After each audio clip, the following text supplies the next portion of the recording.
The perpetual twilight of Medusa pressed against the thick quartz of the small window like a physical weight, the ash-laden clouds churning in a ceaseless, bruise-purple dance that choked the feeble light struggling from the system's distant star. Within the cramped study, carved deep into the adamantine rock of Clan Ron's land behemoth, Gas Havelock sat cocooned in the illusion of sanctuary. Cold should have ruled here, seeping from the unyielding stone and the echoing metal corridors beyond, a shivering reflection of the world outside. Yet somehow, over the long, grinding 3 months of his residence among the Iron Hands, this tiny cell had become his haven. The secret was the small metal hearth glowing in the corner, its circular grate radiating not mere warmth, but the peculiarly comforting fragrance of Medusan coal, moss a cloying sweetness overlaid with a pungent spice that fought back the inner chill. Harvested from the scalding volcanic fissures where it somehow thrived, it burned with a surprisingly gentle flame, a quiet concession perhaps to elemental efficiency rather than comfort. The Iron Hands demanded absolute utility. A shivering, numb-fingered historian, they apparently reasoned, scribbled inferior chronicles. Thus this single, grudging luxury had been permitted. Gas pulled the thick, scratchy woolen robe tighter across his shoulders, its heavy weave familiar now against skin toughened by the relentless environment, a small anchor in the moving world. Beyond the confines of his rock walls, the deep, ever-present rhythm of the behemoth pulsed through the metal bones of the fortress. The distant, percussive clang-clang of the hammer forges resonated through the decks below, a relentless industrial heartbeat that never slept, underscored by the profound, grinding tremor of the landship's titanic treads chewing through the unstable Medusan crust. Searching for ground firm enough to bear its unfathomable weight for longer than a few fleeting solar cycles before the treacherous earth could swallow it whole. His desk was stark, unadorned Imperium plate bolted onto stocky, functional legs, illuminated solely by the pale, spectral blue lumen crown projecting from the hovering service hull less than an arm's length away. Archivist Theuler, he'd been informed when the skull was assigned. Theuler, a chapter serf, had dedicated 60 standard years to systematizing the Iron Hands annals within the very archives Gas now accessed, a lifetime spent ordering tales of steel and fire until his own remaining flesh could no longer sustain him. Now, his hollowed cranium served the function its organic counterpart once had, bathing Gas in an otherworldly glow as he transcribed the past. There was a deep melancholy to it, a profound continuity of purpose in this unsettling form, perfectly emblematic of the unyielding chapter whose saga he sought to capture. Across the metal surface lay the tools of his exacting trade, sharpened quills crafted from the resilient flight pinions of Medusan raptors, ink distilled from corrosive volcanic minerals, dancing with metallic flecks that caught the skullite like trapped starlight, promising permanence, stacks of fibrous paper made from recycled hull lining. And beside these ancient instruments sat the pragmatic intrusions a data slate humming faintly, an autoquill poised with mechanical patience concessions to efficiency the Iron Council had insisted upon, their logic unassailable. Recording in both ancient tangibility and modern retrievability ensured the chronicle's survival against any disaster.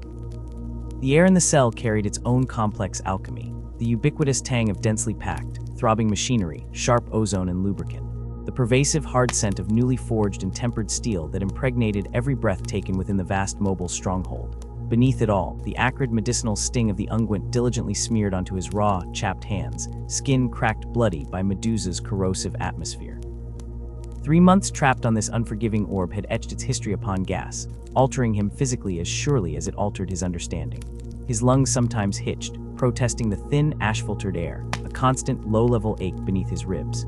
His hands, once smooth and unblemished tools sharpened only for quill or stylus, were now scored with calluses and small scrapes from hauling himself up cold, unforgiving metal ladders connecting the land behemoth's cavernous levels. His breath hitched again, a reminder, as his gaze drifted to his most treasured trove, a reinforced shelf against the rock wall bearing ancient tomes and data crystal caskets, each a hard-won prize granted by the Iron Council after weeks of wary scrutiny. Leather-bound, plastil-encased, parchment-thin, some bore scratchings penned by hands dust millennia ago serfs long vanished into the void. Others offered complex tactical analyses etched on fading parchment or shimmering crystal. Several precious artifacts, their bindings reinforced with threads of adamantium, their pages saturated in preservatives releasing a faint, sweetly pungent mold scent, originated from the legendary days of the Great Crusade itself. Gas reached for his cup, a simple, functional ceramic vessel devoid of ornament save for the stark symbol of the iron gauntlet meticulously etched into its side. The herbal infusion within was long cold, leaching little heat, but he sipped it regardless. The thick, bitter concoction, brewed from waxy leaves found only in the deepest Medusan ravines and reputed to sharpen thought, had a functional medicinal astringency that somehow cut through fatigue and the constant gnawing thrum of the behemoth's progress. An acquired taste he hadn't just acquired, but had come to rely upon, a ritualistic anchor. Beyond the condensation-streaked window, a rare luxury in the typically sealed chambers, the titanic silhouette of Medusa's landmass crawled past in interminable, desolate shades, conquered territories of jagged obsidian mountains biting into the bruised sky, their peaks sporadically lit from within by the furious red pulse of volcanic turmoil or the savage blue-white nervidance of distant lightning. A world sculpted only in rock and metal, ash and eternal twilight. Yet against all sense, Gas found a stark, brutal splendor imprinting itself upon him, a grim aesthetic etched not in color but in sheer, imposing defiant scale and raw, indifferent power. Gas flexed his fingers now, feeling the familiar tight ache beneath the knuckles, the subtle tremor from hours spent committing ink to enduring records. An Iron Father visiting weeks prior had offered a sleek augmentalus, cold, clinical, designed to bypass clumsy biotic nerves entirely, eliminating discomfort, promising perfect transcription speed. He had declined as respectfully as possible, struggling to articulate the inexplicable necessity of resistance, the drag of the quill, the slight sting of cold ink against cracked skin, the tangible weight of the paper. These sensations felt integral, woven into the very act of understanding he sought to perform. To his stunned surprise, the taciturn Iron Father hadn't pressed, merely offered a curt, fractional nod that could have been understanding, could have been acceptance, could have simply been recording an observed data point before withdrawing in metallic silence. A soft, precise chime emanated from the bulky chronometer secured to his desk edge. 6 hours, unbroken focus. In roughly another hour, the designated chapter serf would arrive with the bowl of nutrient porridge functionally bland, exactingly balanced by the iron-handed calculations of the chapter apothecaries for optimal thought clarity and endurance. Medusan's sustenance, Gas had learned completely, promised neither pleasure nor variety, though the unexpected bounty of a successful hunt by a nomadic clan could occasionally bless the fortress kitchens with stringy, mineral-rich beast flesh. With meticulous care that bordered on reverence, Gas lifted not the nearest tome, but the oldest book in his collection. Its leather binding was dusky with age, cracked like ancient desert mud, embossed faintly with a faded imprint of a hand wrought in silver. Cracking the spine felt sacrilegious, despite the reinforcements. Inside lay words rendered in a script so archaic, so distant in form and cadence, he'd wrestled with it for weeks just to begin deciphering. These were not the clinically precise battle incrementals or dense technological exegeses that dominated the later annuls. These were fragments of memory, echoes across millennia, speaking of brotherhood, of moments not yet measured solely in tactical gains, of triumphs shared with a warmth not born of circuitry, of a legion that had not yet fully exchanged the unpredictable poetry of flesh and blood for the crystalline certainty of iron, a legion before loss. As he opened the venerable cover, a brittle slip of parchment dislodged, whispering onto the cool metal surface. A note, hand-scribed unadorned, bearing the coded seal of an Iron Father granting him unprecedented access to Appendix Tertius Delta, the Vault of Silence. Personal effects, remnants salvaged from the dead. Battle brothers fallen millennia ago on the charnel fields of Istvan v. Such trust, such a key offered, hadn't been readily given. It had been wrested slowly, drop by drop, across months of meticulously accurate transcriptions, of total discretion demonstrated, of never questioning protocols, of silence where others might have probed. This parchment was a testament to sweat, sore knuckles, suffering lungs, and an unspoken respect forged perhaps in the very furnace of shared, burning need to preserve truth. Gas placed the note with exacting care aside, his personal artifact beside the legion's. The young historian inhaled, the action catching slightly on the cold Medusan bite always present in his bronchi, a perpetual ache reminding him he was a visitor upon a world that sought to deny life outside its own harsh laws. He turned his attention then, the blue glow of Thulur's skull casting inquirk shadows across his hands and the blank sheet that awaited the nascent history. Terra's Historical Institute had dispatched him to this shadowed world with an impossible commission. Capture the vast, complex legacy of 10,000 years of the Iron Hands, one of the Emperor's most vital yet inscrutable chapters. Impossible, that had been the whispered consensus. The Iron Hand guarded secrets like Coraforged jewels. They held outsiders with mechanical suspicion. The lens through which the galaxy perceived them seemed a matter of total indifference to them. Yet, defy expectation, here he was, entrusted, granted passage to their deepest archives, charged not with crafting propaganda or delivering acidic critique, but with transmuting obsidian truth, all its intricate complexity, its glaring contradictions, the long shadow of its consequences into enduring record. In the haunting blue radiance of the long-dead Thulur, a a skull delivering illumination beyond flesh, Gas dipped the sharpened quill point into the offered ink. The molten liquid, infused with crushed Medusan minerals, shimmered like spilled nebula dust. He lowered the quill, felt the brief, satisfying traction as its keen tip met the fibrous surface. The opening lines took shape, recorded in the shimmering ink on simple paper, and etched digitally onto the slate simultaneously. Outside, Medusa groaned, continents shifting under unimaginable pressures. Inside the behemoth, the relentless clang and roar of the forges echoed like the chapter's soul made audible, an unending anthem of metal. And within his small, Kolmos-warmed cell, adrift in the silent sorrow and mechanical wisdom of 10 millennia, Gas Havelock rode on into the deepening cycle, lending his mortal hands and breath, his stubborn historian's fire, to give words back to warriors who had long since traded language itself for iron and wrath. The opening glyphs burning in his mind's eye, Gas's consciousness momentarily slipped the bonds of the stone cell, drawn back down the spiraling centuries to Terra itself in its primordial agony. In the blood-drenched, corpse-choked final years of the Emperor's unification wars, while humanity's ancient cradle still shuddered beneath the boots of contending warlords and belched smoke from the ruins of countless petty, vicious kingdoms, Terra became the Forge. And within the thunderous depths of that immortal forge, the Emperor shaped weapons without peer. Among the nascent blades chosen to carve the stars clean stood the 10th Legion of the Adeptus Astartes, warriors inheriting the brutal efficiency that would one day crystallize into the moniker of Iron Hands, though that dark crucible lay far ahead, burning in stars still unborn to their ken. They emerged, these early 10th shadowed giants stepping from the wreckage of old night. Unlike some legions born amidst fanfare draped with ancient pedigrees or bathed in regal blessing, the 10th found no heralds announcing their advent. There was no triumphant proliferation linking them to mythic heroes of Terra's twilight. Instead, the genetic alchemists pulled the raw potential from the survivors, forged men born into worlds torn generations, deep by anarchy and violent necessity. They drew lineage from the fractured, warlike bastions clinging to existence on old Earth's corpse, the savage enclaves that had weathered the age of strife through pitiless pragmatism and coordinated savagery. The marrow of this nascent legion flowed from manifold streams, but perhaps the deepest channel carved from the flintheart homelands of old Albia. The warriors torn from Albia carried the cold viper spit of survivalism in their blood, a culture hammered into rigidity over long dark night millennia defined by militant pride and direct, uncompromising brutality. They arrived bringing not just immense physical power and the raw courage to stand unflinching before annihilation, but something harder, a profound, unsentimental practicality. They embodied the brutal calculus that survival demanded not merely strength, but iron discipline, the absolute subjugation of individual whim to collective order. Men who once stood in the ranks defending the Cavatine plate forts found themselves shoulder to alloy-plated shoulder with former hated enemies from the sprawling solar stellax block's ancient feuds instantly severed and sutured beneath the imperative of the nascent Imperium. Their disparate edges were heated and beaten together, annealed not just in the Emperor's genolabs with its agonizing transformations, sculpting their flesh and bones into superhuman status, but forged in that shared, irrevocable sundering of their past, remade into post-human paragons, yet echoing still with the ghostly distortions of the harsh cultures that had gestated them. Identity.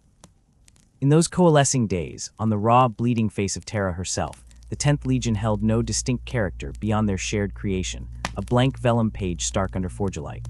Ambition for personal glory seemed foreign to their nascent collective psyche. Instead, they carved a name for themselves through humble yet relentless competence, through an instinctive coordination that bordered on the preternatural. They fought alongside their fearsome siblings during the grim, grinding task of Terra's final pacification, their operations characterized by methodical, remorseless professionalism. Their reports noted victories achieved with a quiet certitude that demanded no embellishment. They sought no blazing fame, no storm of laurels beyond a simple, singular objective: victory, total, absolute, uncompromising.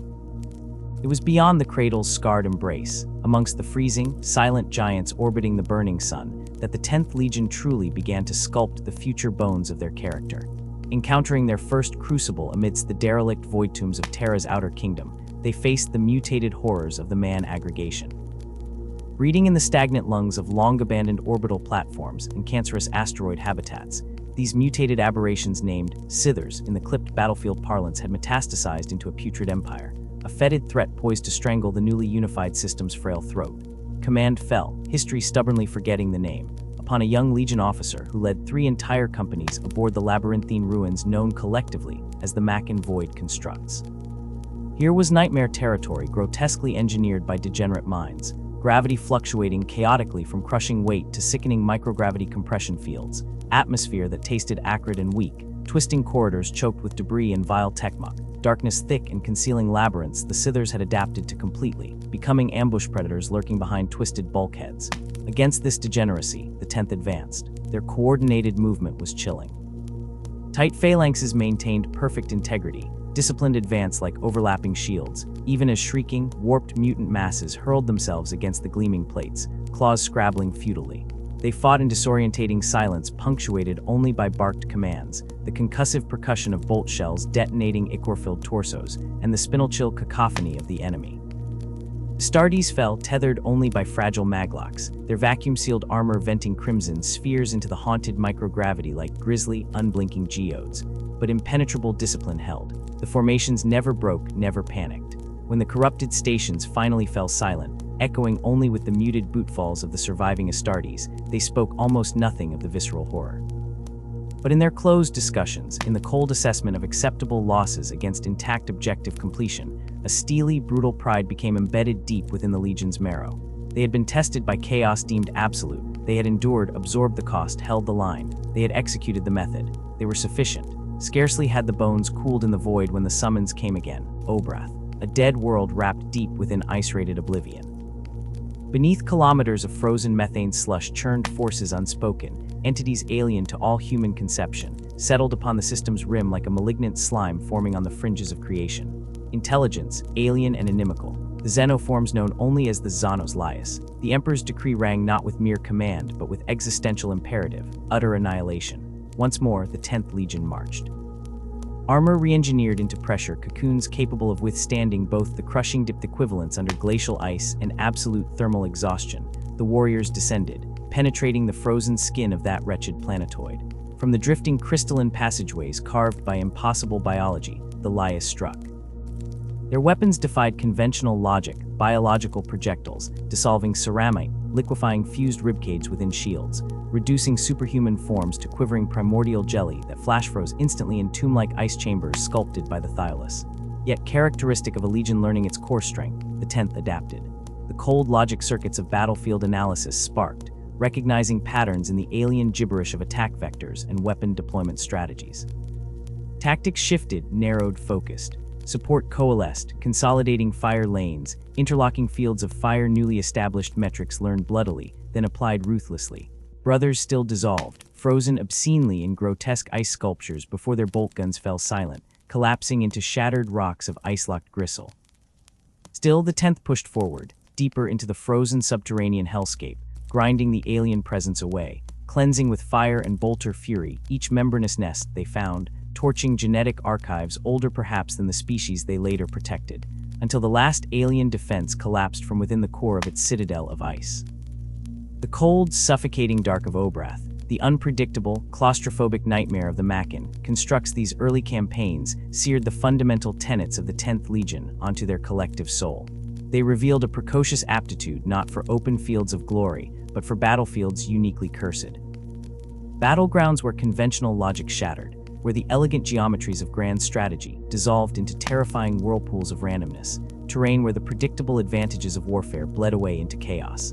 Environments that demanded resilience beyond measure, the adaptability to reconfigure combat doctrines mid-engagement, the unbreakable resolve to endure losses that would shatter lesser armies and press forward regardless. The warriors of the 10th Legion demonstrated an innate cold capacity for absorbing utter punishment and still functioning, for reassembling tactics in the crucible of appalling circumstance, and meticulously maintaining operational discipline even as hell's own madness erupted around them. Driven by discipline to endure any nightmare, victory after brutal, pragmatic victory lodged them a distinctive reputation within the unfolding grand design, the silent professionals, the unbreaking line. Masters of adaptation, their accolades came not from feats of theatrical heroism, nor zealous fervor, but from delivering decisive, savage outcomes under near vertiginous disadvantage, extracting order from manifest affliction with the predictability and crushing finality of a landslide. Their ultimate transformation was yet to emerge from the shadow of its progenitor. Soon the crucible would ignite anew on the rust-red sands of a world designated only 234. But that shard of the saga brought him back now, sharp as the quill's point. Thulur's skull glowed steadily, The ink shimmered, waiting. Gas dipped his instrument anew, feeling the microgravity spheres of lost blood at Mackin, the freezing shroud of Obrath. He continued the chronicle, word after word written in iron and in ink. The forgotten world breathed rust in every gust of iron-scented wind, its desiccated surface carved by millennia of neglect. Officially designated Planet 234, it was known by the whispered moniker Rust, a testament to its endless deserts of crumbling oxide and the skeletal remains of colossal manufactorums that stood like corroded tombstones. Once, perhaps, gears turned here in colossal symphony, powering a hub of interstellar ambition. Now it was a festering wound in the void, a slave mining colony ground beneath the boot of Warog Kulo, the Crooked Claw, whose orc empire sprawled across 60 blood-soaked star systems, fueled by constant war and endless plunder. Liberation was the mandate for the 10th Legion, a mission driven by more than altruism, though the millions of human souls whipped raw beneath the alien sun mattered deeply. This strike aimed for the heart of the burgeoning orc threat, a devastating punch to shatter the greenskin momentum. Lord Commander Amdus Duquesne, helm resting thoughtfully in his gauntleted hands as he gazed upon the orbital pick displays, understood the grim arithmetic. He was a warrior steeped in the annals of ancient Albion warfare, where wisdom often outweighed brute force. A frontal assault into the teeth of the orc fortresses, suicide, devastation on an industrial scale. His answer, dredged from stratagems older than the ruins rusting below, was the hammer and the storm. The Imperial Army regiments, the steadfast Ushan Valites, were the sacrificial hammer. They would descend first, deploying in a vast, vulnerable triangle between the three mountainous orc strongholds, a beacon of defiance impossible for the greenskins to ignore. They knew their role, grimly accepted it.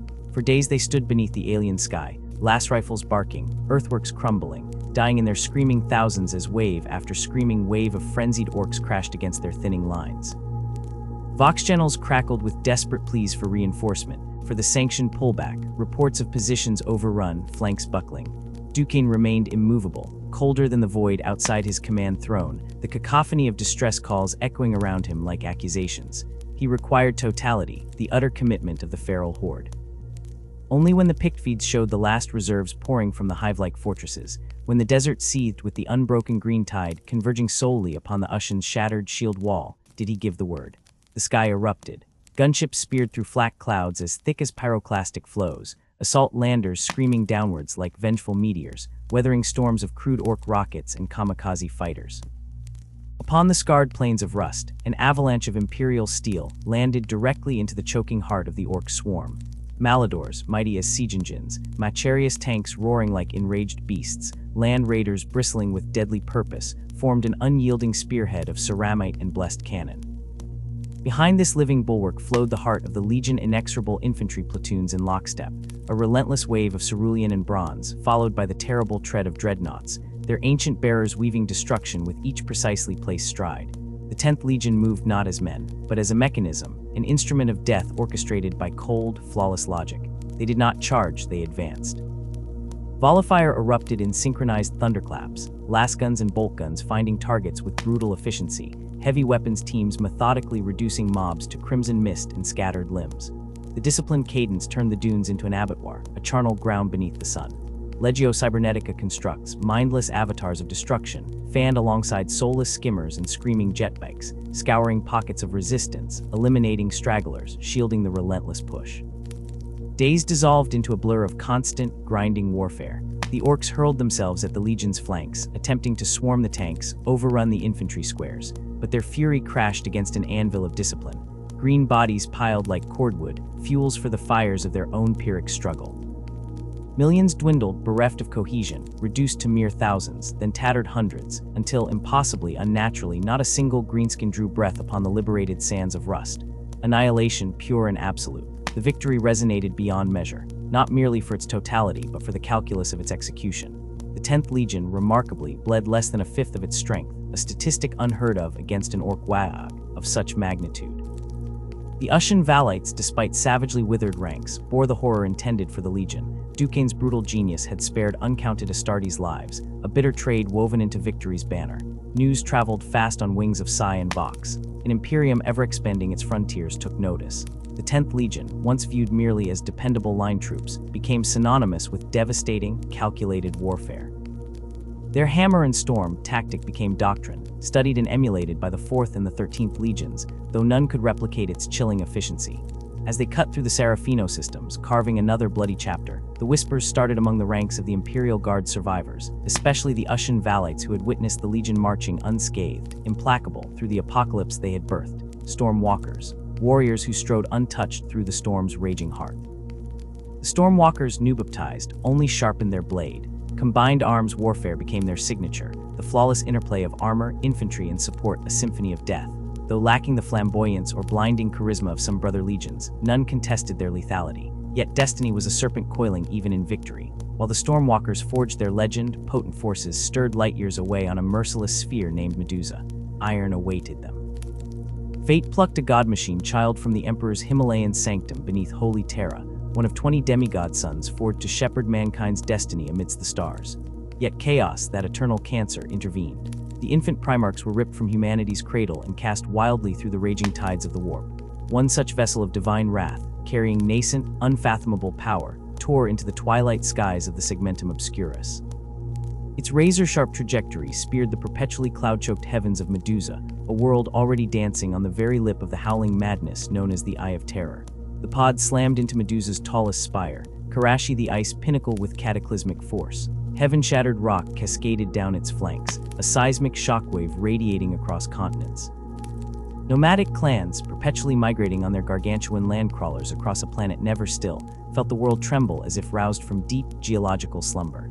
They spoke for generations after of the Skyshatter, a falling star born of darker purpose. Deep within the fractured ice, entombed yet impossibly vital, the godchild waited. To know the being who would rise required understanding the forge that received him. Few imperial worlds matched Medusa's unremitting brutality. Volcanic exhalations perpetually wreathed the globe in choking, sulphurous cloud, banishing true night or day, replacing them only with oppressive gloom shifting through shades of weary gray. Beneath the roiling sky, the planet itself writhed. Tectonic convulsions could shatter continents overnight, vomiting vast seas of lava, drowning ancient mountains under boiling ash plains. Entire oceans might vanish into steaming craters only to reappear elsewhere as the planet's molten heart cooled. Permanence was an illusion. Existence was constant, violent flux. The human survivors reflected their world survivalists' hone to ultimate pragmatism. Their origins forgotten, perhaps refugees from the dark age of technology, they clung to existence within roving fortresses constructed from scavenged scrap and barely comprehended relics. These land crawlers, legends unto themselves, mobile mountains of jury-rigged armor and archaic engines, were their only defense against the planet's seismic fury. Raiding parties scuttled out from these iron behemoths, scavenging sparse resources, hunting monstrous, chitinous burrowers, or clashing brutally with rival clans in ritualized wars over fleeting bounty. Weakness was death, swiftly culled. Yet in this unending crucible, a complex faith had formed, echoes of the Mechanicus entwined with ancestral myths.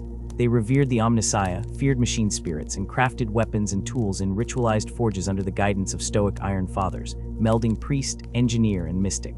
The Primarch's arrival shattered the northern wastes, a zone shunned as the haunt of ancient nightmares. When he finally dragged himself free of the glacial tomb, towering, impossible, radiating power like heat from an open furnace door, he seemed a dark myth incarnate. Legends differ wildly on his early solitude, tales spun in the flickering glow of clan hearths. Did he wander the forbidden icefields for decades, battling howling tempest giants and the dormant chrome horrors that slept in the obsidian depths?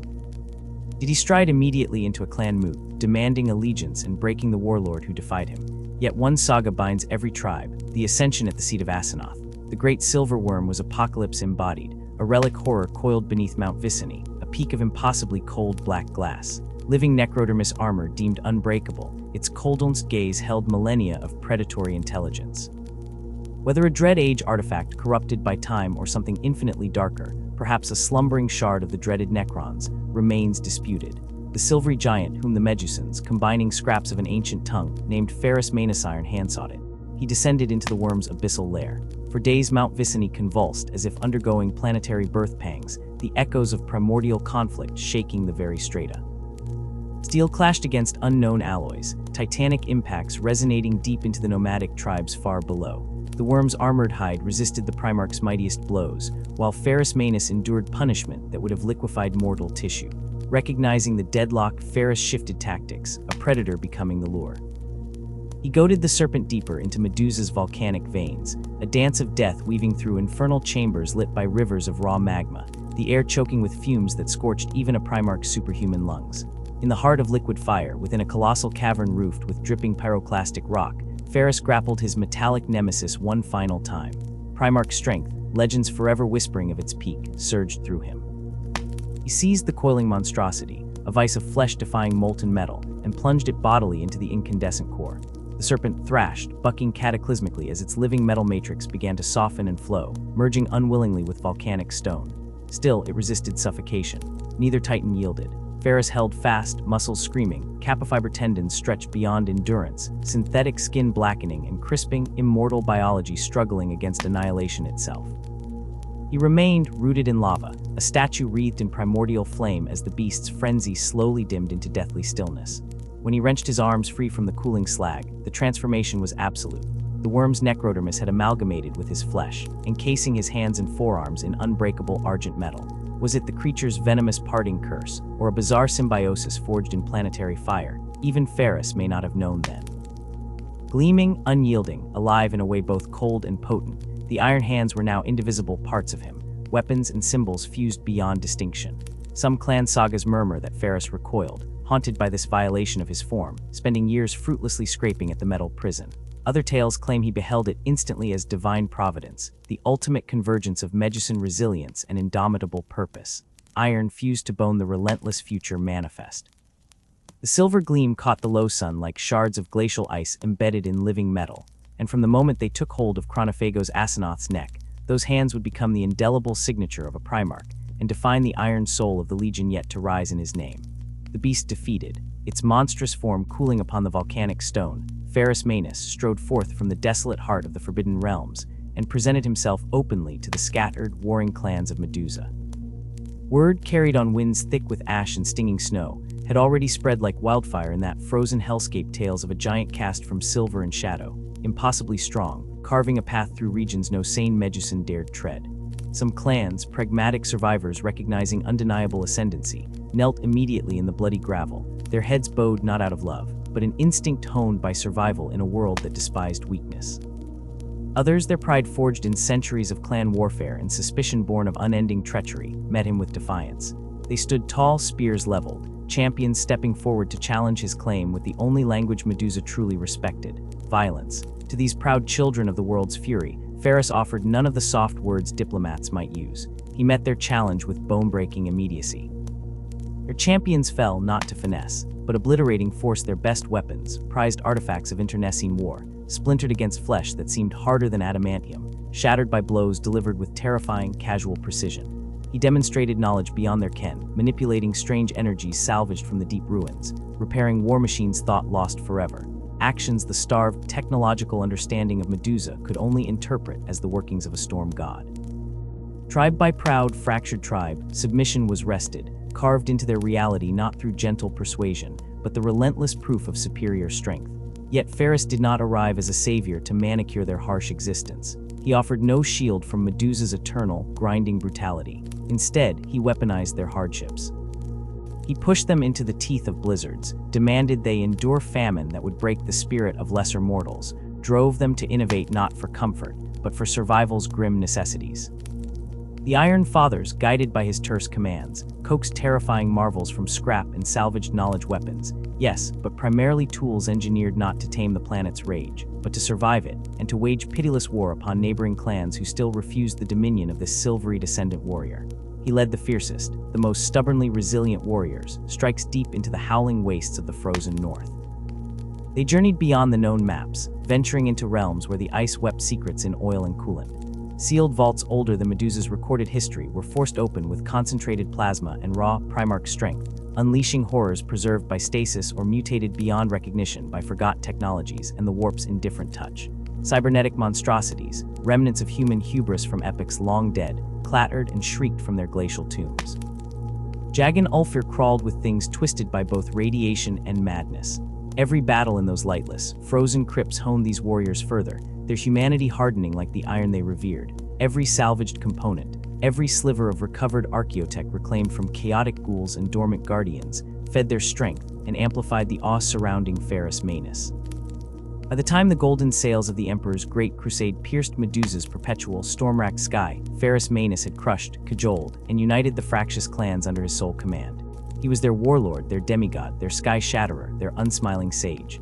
He ruled not from a cushioned throne within heated halls, but perpetually moved amongst his people, a restless embodiment of their creed.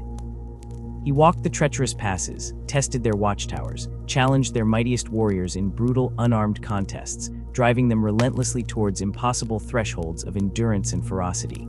Weakness was purged faster than tainted water. It withered and died, consumed by the planet's relentless indifference. But those who survived, who endured the anvil blows of his presence and Medusa's malice, became tempered lethality, the ruthless, unyielding template for what the Iron 10th Legion would irrevocably become. In Ferrus Manus, the Metis saw the brutal poetry of their own distilled existence made manifest. Strength unclouded by mercy or doubt, sovereign mastery over both battered flesh and the cunning artifice of machines, an indomitable will that not even Medusa's apocalypse could ever bend. They did not love him. That tender concept was alien frost, a luxury unknown on a world where survival was the only acknowledged emotion.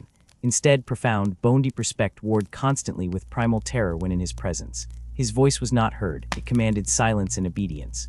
When he spoke, glaciers paused their groan, and when he commanded, compliance was absolute, lest the consequences be final. So it was they watched, a multitude wrapped in fur and grim resolve, as the heavens convulsed above them for the second time in living memory. Imperial craft, vast and luminous, tore through the eternal cloud cover like righteous blades. Fingers tightened on weapons, eyes squinting against the unnatural brilliance, uncertainty thick as fog. Ferrus offered no word, no reassurance. He simply departed for the desolate landing zone, a solitary silver titan striding through wind that sang prophecies of upheaval. What passed between father and lost son on those barren plains transcends historical record, ascending into the realm of deafening legend. Clan chroniclers can only speak of the consequence: 8 days and nights of madness unleashed upon Medusa. Skies bled unnatural light, spearing chained lightning of impossible, corrosive hues that scarred the highest peaks and poisoned the air. The earth itself rebelled, convulsions tearing at the planet's crust with violence that shattered millennia of erosion records, threatening to sunder Medusa in a single, agonizing spasm. Then, abrupt as if a switch had been thrown, silence descended, a hushed, unnatural stillness deeper than any tomb, holding the fractured world in breathless suspension for a single, terrible day. When Ferrus returned to the Great Gathering, assembling the clans to witness whatever verdict the skies had delivered, he did not come alone. Beside him walked Radiance Incarnate, a giant encased in seamless shimmering oromite, blinding light radiating where Ferrus projected cool, contained power, golden against silver. Yet even through Medusa's perpetual gloaming, the connection was undeniable, a silent thrum of power that resonated in the very marrow of every watching clansman. Here was no alien collision of forces, whispered the oldest shamans. Here pulsed the fierce, electric reunion of creator and creation, father and son riven too young by cosmic whims. The tales spun in clan hearths speak invariably of a contest, a titanic trial woven from raw will and godlike power, the very catalyst of the planetary fury. Some voices insist it was 8 unceasing days of clashing titans, blows landing like the fall of mountains, each Primarch testing the other's unbreakable core, the ring of sword upon Stormshield echoing within the storm's own heart. Others whisper of complex trials, proofs of strength beyond the capacity of flesh, chess games played with antimatter across continents, feats of intellect grappling with realities unseen, demonstrations of martial skill that blurred into inhuman perfection. Whatever the truth, carved deep beneath celestial fury and tectonic stress, it concluded not in conquest, but profound, resonant acceptance. In the Emperor, Ferrus discovered a consciousness vast enough to comprehend the harsh symphony he'd conducted on Medusa, a shared vision of humanity's stern destiny, demanding unwavering fortitude. In Ferrus, the Emperor recognized the unvarnished purity of uncompromising strength, a priceless weapon for the galactic crucible lying ahead. For the clans beneath the bruised sky, the reunion carried the sting of ashes alongside reverence. Their Gorgon was departing, abandoning the world he had brutally remade in his image to walk among distant suns. Yet Ferrus vowed to return, swearing Medusa's frozen heart was his true throne, his anchor in the void. And he offered a second covenant. The strongest, the chosen survivors of their harsh crucible, would ascend to follow him, transformed into celestial warriors beyond their harshest dreams.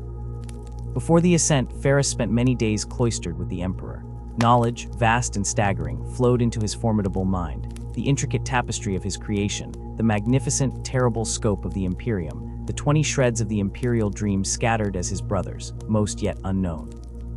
He learned of the Great Crusade, its blazing purpose to reclaim 1,000,000 stars from darkness, the manifold threats beyond Medusa's sight, Xeno's empires built on horror, feral human empires lost to ignorance, and older, weirder evils whispered in the cold gaps between stars.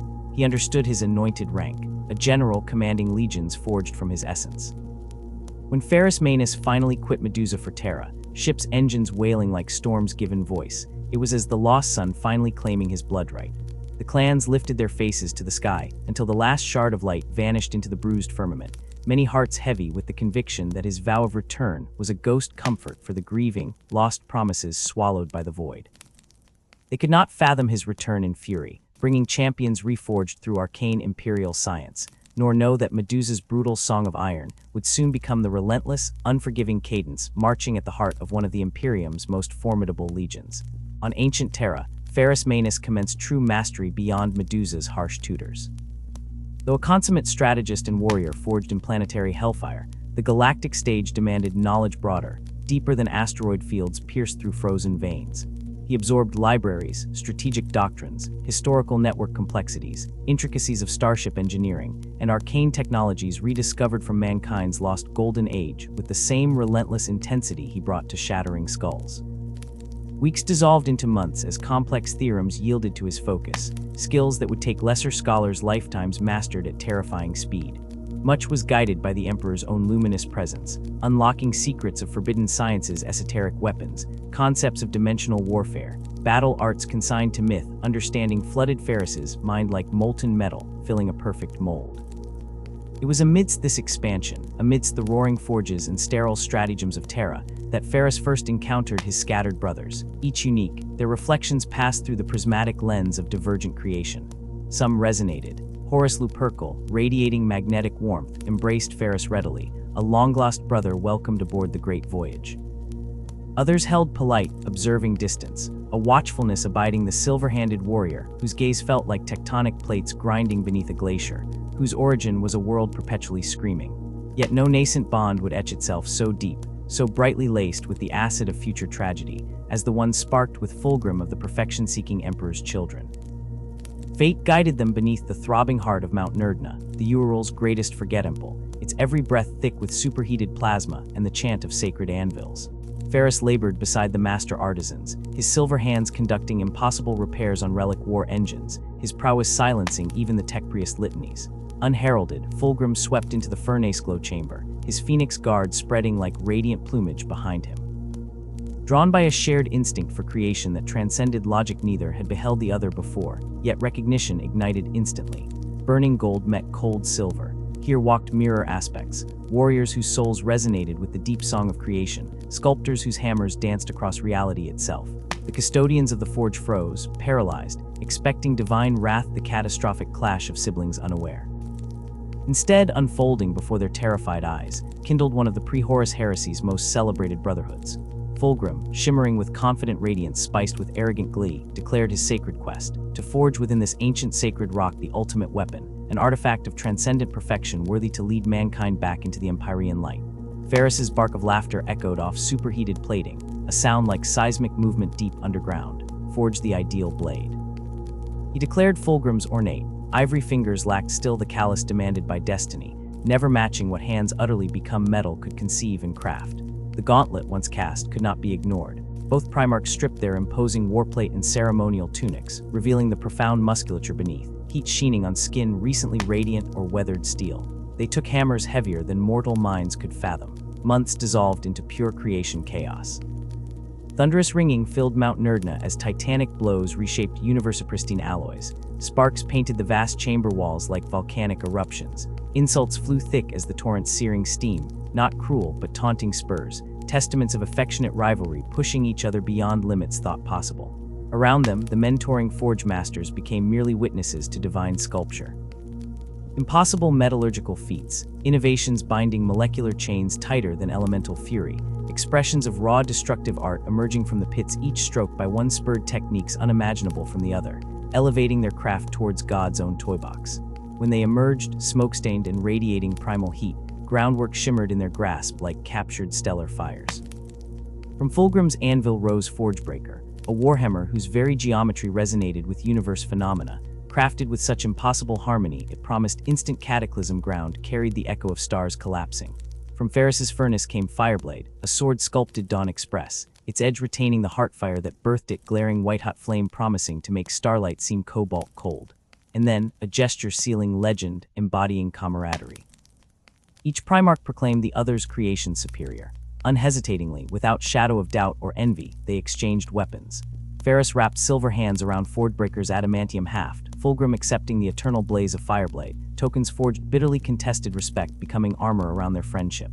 Fulgrim possessed ever the jeweled word, christened Ferrus, the Gorgon, a Maxirius title-laced edged affection drawn ancient myths rendered Medusa's fear. Following their bout mountain victory, the Primarchs ascended the palace terraces that looked skyward towards humanity's apogee.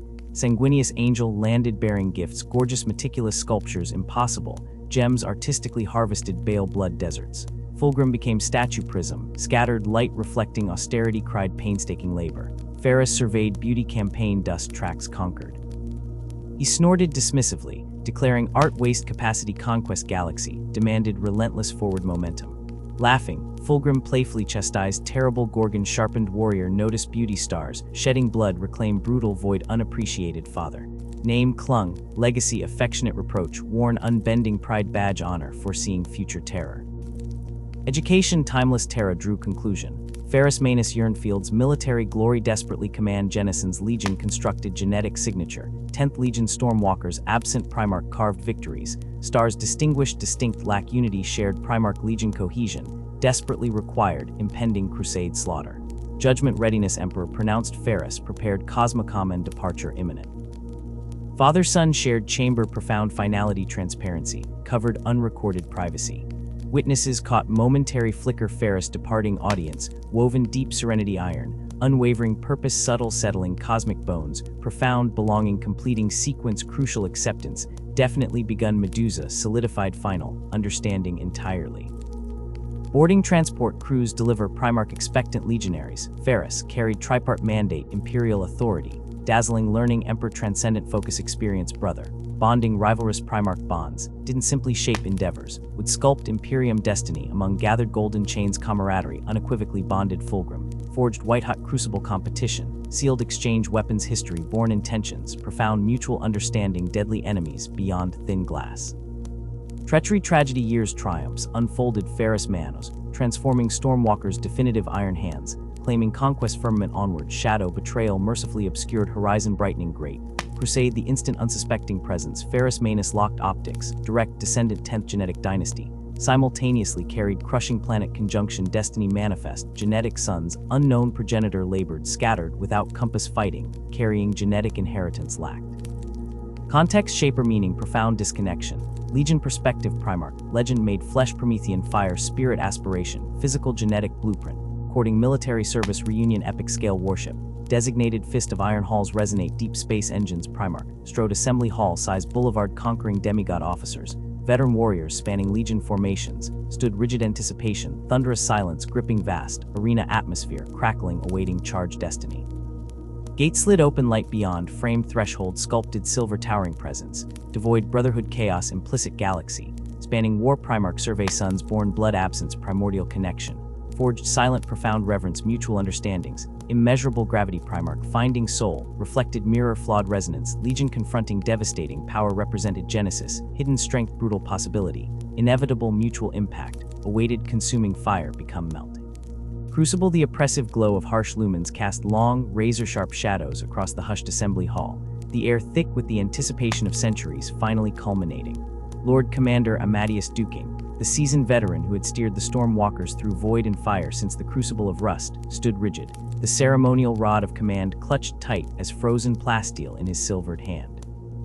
Then the hush deepened into absolute silence, a physical weight pressing down as the warriors beheld their Genesis incarnate. He dwarfed them all, a colossus clad in crafted armor, his skin bearing the spectral pallor of Medusa's eternal twilight skies.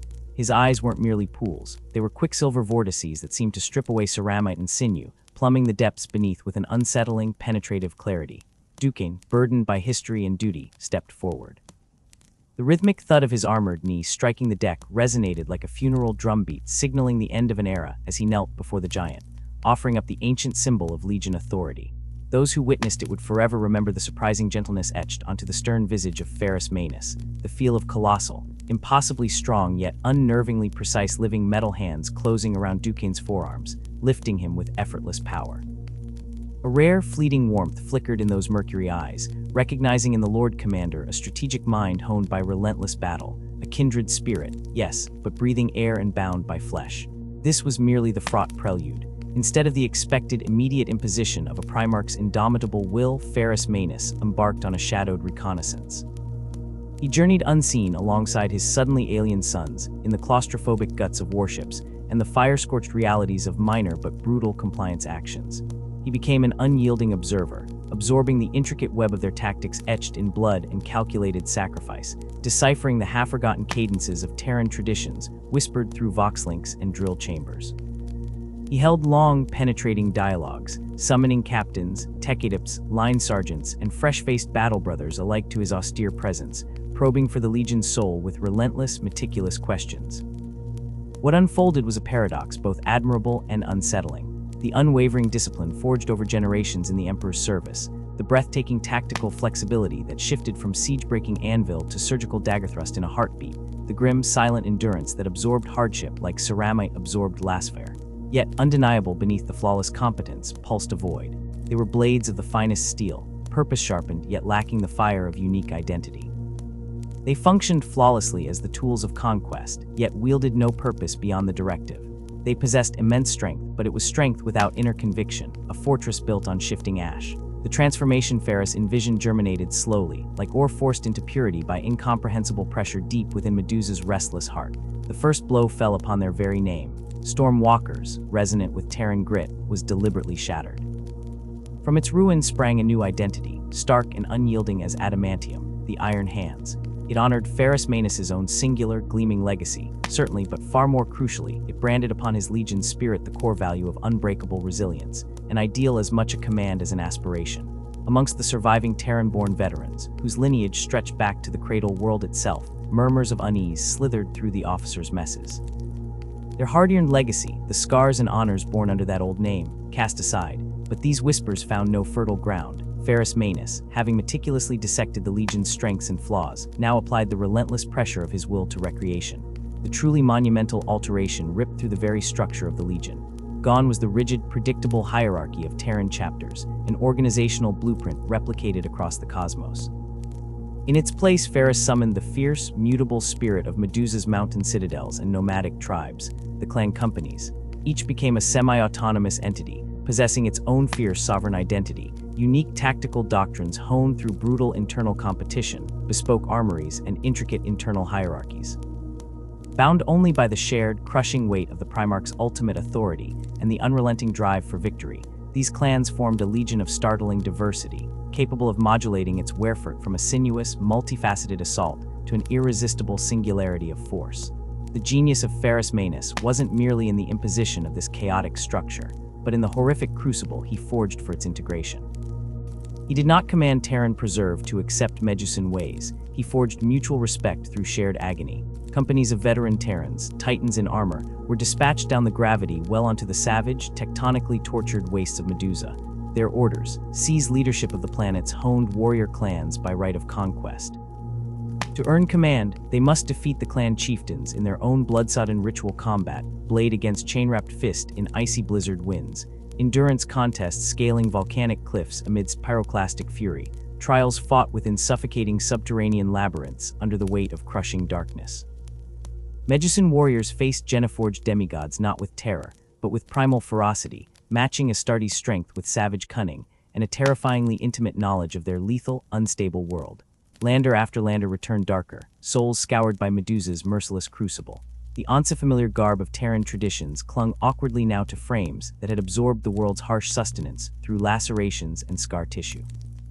Survivors walked with a new heaviness, a dawning respect for the night-soaked crags and molten rivers that had birthed their Primarch etched as deeply into their psyches as frost was etched into Medusa's mountains. They brought back not just new stratagems molded in primordial conflict, but a grudging, vital understanding of the bedrock upon which their Primarch's psyche was built. Simultaneously, the raw, primal strength of Medusa itself was siphoned upwards. Clans yielded their fiercest sons, unmatchable in martial spirit and resilience, to the scrutinizing gaze of the burgeoning Iron Fathers. Those young warriors who passed the pitiless medical and psychological screening set, culling as harsh as Medusa's winters underwent the agonizing transformation. Genocide fused Medusan physiology with Astartes engineering. Hypno-indoctrination blended the cold logic of the imperial truth with the ancient, fatalistic chants and survivor sagas of their home world. They emerged encased in ceramic, their minds calibrated for galactic war, yet their cultural core remained Medusan, uncompromising, pragmatic, valuing strength and survival above all else. The lifeblood of the Legion gained an essential new element: raw, unadulterated Medusan iron. This brutal integration was, predictably, met with pockets of simmering resentment from the older Terran core ranks. Whispers festered in tight circles. Were barbarians now to stand as equals? Was this clan chaos the foundation for unity, or the spark of internal fracture? Ferrus Manus demolished these doubts not with punitive decrees, but with undeniable demonstrations of brutal efficacy. When Sergeant Carodin, his Terran pride a tangible aura, dared openly question whether this nascent clan structure could withstand the focused strike of proven Terran discipline during a Legion muster, the Primarch offered no rebuke. A faint, unsettling impression of a smile ghosted across his stern features a rare crack in the iron veneer. His response was action. Carodin's veteran company faced a clan company only recently formed, predominantly fresh Medusan recruits. They clashed in the echoing training cages not with lethality, but with the crushing impact of powered armor slamming together, training blades striking moments before lethal force, a tempest of precise brutality calibrated for maximum humiliation rather than death. The clash was savage, intense, unforgiving. When the status runes flickered green for cease combat, it was Carodin's shattered veterans, overseen by concealed apothecaries, who bore the stigmata of defeat, their doctrines broken against the aggressive, adaptable tactics of the Medusan recruits. Proof was imparted, not preached, conviction born from spilled Terran pride. Beyond the strategic shift and societal upheaval, Ferrus Manus instilled deep rituals that hardened the Legion's core identity. Foremost amongst them was the revered, agonizing rite of the Blessing of Iron. Upon full acceptance into Legion ranks, each initiate surrendered their left hand, the sacrificed flesh replaced by cold adamantium, and steel a permanent, brutal echo of the Gorgon's own silver grasp.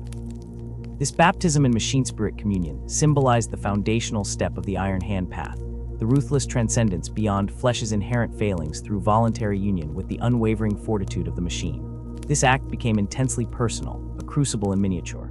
Some neophytes, resolving with terrifying stillness, drew ritual axes across their own wrists with a surgeon's terrible precision, offering the severed limb as testament to their commitment. Others, perhaps embracing an even deeper communion with Medusa's furious core, sought the volcanic forges. Amidst clouds of choking gas and the blinding glare of molten rock, they plunged their doomed flesh into the liquid fire. Their screams dried instantly on scorched throats, vaporized by the agonizing consumption of nerve and bone, transforming torment into a searing, unforgettable hatred for the pathetic fragility of their own biology. Whatever the path, all who emerged passed through this curtain of fire and steel forever changed, marked genetic and spiritual sons of the Gorgon, the cold gleam of their new limbs reflecting their transformed nature. Overseeing these rites, their influence swelling as inexorably as a glacier, were the Iron Fathers. Under Ferrus Manus, this specialized cadre merging the esoteric roles of chaplains nurturing devotion to nascent Legion dogma, tech marines communing with weapon spirits, and apothecaries safeguarding the biological machine, ascended to become the Legion's pulsing core. They were the guardians of nascent traditions already calcifying, seamlessly integrating resonant elements of the distant Mechanicum's cult of the machine god, a theology finding fertile ground in the developing philosophy of its adopted sons. This burgeoning reverence, this profound strategic appreciation for the fusion of steel with spirit, inevitably forged unbreakable links with the red planet of Mars. Ferrus Manus himself viewed the Omnissiah as a potentially useful construct, technology as a supreme tool rather than an object of reverence. Yet he understood binding the Legion to the Forge World Nexus offered resources and weaponry unmatched elsewhere. Thus, Scarlet-robed Mechanicum adepts became fixtures aboard Iron Hand's expeditionary vessels, their cold logic meshing with the Legion's growing philosophy. They provided advanced wargear, arcane technical knowledge, and recovered archaeotech wisdom, anchored by the solid, remorseless assurance of Iron Hand's protection in contested realms. As Medusan iron flowed into the Legion's metaphorical veins, its literal heart shifted irrevocably to the Primarch's nightmare home world. Medusa became the brutal womb, the proving earth, the Legion's central bastion. Its installation had not moderated the planet. If anything, the contrast heightened its intrinsic viciousness. Ferrus Manus ensured its gauntlets remained brutally hard, its volcanic moods unchecked. Only through perpetual, lethal contest the geological carnage serving as a grand apothecary, culling the weak, identifying the optimal could the Legion maintain its relentless refinement. Guided by their sire, each burgeoning clan company anchored its identity on mobile citadels, titanic land behemoths. Like migrating mountains of guns and armor, they traversed the convulsing crust of Medusa, never halting long enough for the perpetually ravenous earth to swallow them whole. These roving fortresses became the ultimate clannish sigils, icons of defiant autonomy in the teeth of maximum environmental hostility, embodying perfectly the Legion doctrine of adaptive resilience against annihilation. Within scant cycles, the disciplined but amorphous dreamscape of the Stormwalkers had been erased. Reforged in Medusa's soul-scorching fires and Ferrus Manus's indomitable will, the Iron Hand stood clad in new nightmares. He embodied unparalleled strength, a corrosive contempt for any hint of frailty animate or inanimate, and a burgeoning symbiosis with the machine.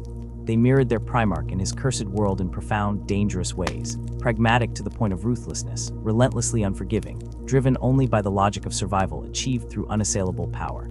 Yet, beneath the colossal reshaping of organization and ritual, the deepest transformation bloomed unseen within their inherited Genicode psyche. Under Ferrus Manus's tutelage, the Iron Hands cultivated a distinct, isolated mental landscape. Emotion, tremors running through the bridge between mind and body, ceased to be merely an aspect of self. It transformed into an intrinsic flaw, a chink begging for exploitation by the crushing mechanisms of the galaxy, a vulnerability relentlessly excised through hyperdiscipline, through ritual, and increasingly through surgical intervention. Their Primarch embodied the philosophy absolutely, yet his iron fist clenched nuanced shades. Those few permitted near his council knew of his fierce pride in the Legion's growing lethality, witnessed fragments of rare, sharp satisfaction, and undoubtedly comprehended the devastating capacity of his glacial fury. Yet these feelings writhed beneath unyielding mental constraints, loosed only when they served the cold equations of battle. It was this control, this brutal subjugation of the self, he drilled into his sons, harnessed the fire of human experience as power, never as a master. This core tenet resonated bone-deep within warriors, increasingly perceiving their biological inheritance not as glory, but as a chrysalis to be shattered. As the Great Crusade cascaded ever outward, more Iron Hands actively sought radical bionic ascension. Surviving limbs were not mere casualties to be replaced, they were trophies sacrificed upon the altar of self-improvement. Flesh, inherently corruptible, indicated unacceptable failure. Metal offered purity, predictability, permanent strength, not medical necessity, but a chosen transcendence towards an imagined, perfect post-human ideal. This chilling pragmatism inevitably stained their relationship with conquered worlds. The Iron Hands embodied conquest stripped of all florid pretext. They were the breaking wave, not the builders in the aftermath. Once the data core registered tactical submission, oversight was delegated, instantly hurriedly handed over to Imperial Army bureaucrats or distant administratum functionaries, and the Legion proceeded to the next objective without lingering glance. Their ordained purpose was the annihilation of resistance, grueling attritional work. The lumbering machinery of Imperial compliance belonged to others less singularly focused. Hard worlds snarled back, their populations maintaining function amidst chaos, occasionally sparked unexpected attention. Worlds demonstrating unique technological adaptation, exceptional fortitude amidst ruin, these became targets of specific interest. The strongest adolescent offspring from such spheres were requisitioned as tithe, a terrifying cargo lifted from broken planets towards Medusa's merciless crucible. There they faced death, Medusan trials designed to extinguish all but the genetic and psychological pinnacle. Survivors became aspirants, injecting diverse strands of stubborn, adaptive strength back into the Legion's genetic pool. Ruthless by any rational measure, it was the iron logic of predatorial evolution. Only the Wrathforged prevailed. Training these aspirants plucked from volcanic birthworlds or shattered colonies was brutally efficient. Beyond the standard hypno-indoctrination flaying intellect and sensation onto the required martial pathways, beyond the punishing genochemical sculpting and physical conditioning crushing bone and sinew into transhuman forms, lay a further stratum. The Iron Fathers meticulously orchestrated psychological attrition warfare designed to excise perceived weakness, attachment to kinfolk deemed irrelevant emotional deadweight, empathy signaling catastrophic operational compromise. Yet beneath the polished brilliance of their surface logic, coiled power waiting within their psyches, their infamous glacial facade masked a titanic, mantle-churning rage. Not the frothing berserkloss of Angron's broken legions, not the predatory Lupin imperatives wired into Russ wolves. This was different, a core of iced ferocity infinitely compressed through conscious will and deliberate augmentation protocols. Infernal energy shaped into a precision delivery mechanism, as finely calibrated as a laserdestrier's internal optics, fury tempered into a lethal scalpel forged entirely from frozen hatred. Fleet voyages between grinding campaigns offered quiet moments deeply revealing of this complex dichotomy. Iron Hands warriors gathered within cavernous shipboard forges, filled by the pervasive ozone perfume of power wrenches and plasma torches cutting into steel. Not relaxation, never idleness. They assisted brethren adjusting newly grafted servolum connections, meticulously cleaning intricate augmetic servos in cranial casings, exchanging data strips detailing novel adaptations. These workshops hosted exceptional blooms of fractured brotherhood, rare instances of unrecorded communion, far from the sterile disciplinarian corridors characterizing Legion life. As bionic fingers clicked speculatively against blueprint slates, resonating with faint metal-on-metal clicks, they shared disconnected slivers. War stories highlighting clan traditions inflected with savage Medusan accents recounting honored dead, omitted Terran laments, sharp tactical post-mortem analysis dissecting brushfire warfare failures amongst themselves. Hands occupied constantly, tools an extension of themselves even as the tools integrated deeper, performed their essential function, simultaneously weaving intangible bonds of shared purpose, cemented through pain and shared, intricate understanding of biomechanics reforming flesh. Connection curated within their collective obsession to transcend it, amidst the relentless imposition of pure logic and devotion to the relentless pursuit of machine-perfected effectiveness, flickered poignant contradictions. Their noble, terrifying quest arose fundamentally from ancient, irrevocably human vulnerability, the dawning howl out of darkness ancestral knowledge that matter decays, sentience fail, chaos consumes transformed into a brutal, unending crusade towards self-transcendence. An existence simultaneously rooted in the terror of flesh and yearning, towards some unforged, platonic synthesis of purpose and function manifest in unfeeling steel. As the Great Crusade burned its path across the void, the Iron Hands carving regicide zones into stellar fabric, this profoundly conflicted being human vulnerability clad in twofold armor of hypertrophied logic and synthetic augmentation. Terror sublimated into chimpered fury pursuing impossible permanence through replacement became their immutable signature upon the Imperium. Beyond deep brotherhood with melancholic Fulgrim, Ferrus Manus navigated relationships governed strictly by mutual appraisal function. With the brilliant warlord Horus Lupercal, mutual respect existed as a tangible current born of awareness of shared strategic intellect and iron resolve, ensuring effective campaign integration. Yet warmth was absent from Ground Zero. A cold clarity inevitably distanced them. Perhaps Ferrus perceived maneuverings towards dominance masked as magnanimity, or Horus instinctively grasped the Gorgon's ultimate loyalty, atomically bonding exclusively to the Silent Emperor, impossible to redirect toward Warmaster beyond specificity. Amongst Guilliman of the Ultramarines, pragmatism found mirrored ownership. They discovered common language articulating of order and precise organization essential foundations for imperial architecture. Implementation became contested frontier. Robot obsessed about societal perfection, realized through exhaustive codices, replicating top-down perfection through institutional standardization.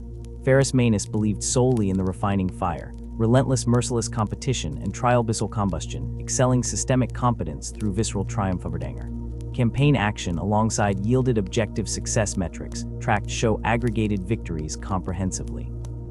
Meanwhile, beneath operational efficiency simmered impatience, both believing fundamentally their operational paradigm supreme, yielding tension thick as smog settling identically-charged reactors priming firestorm.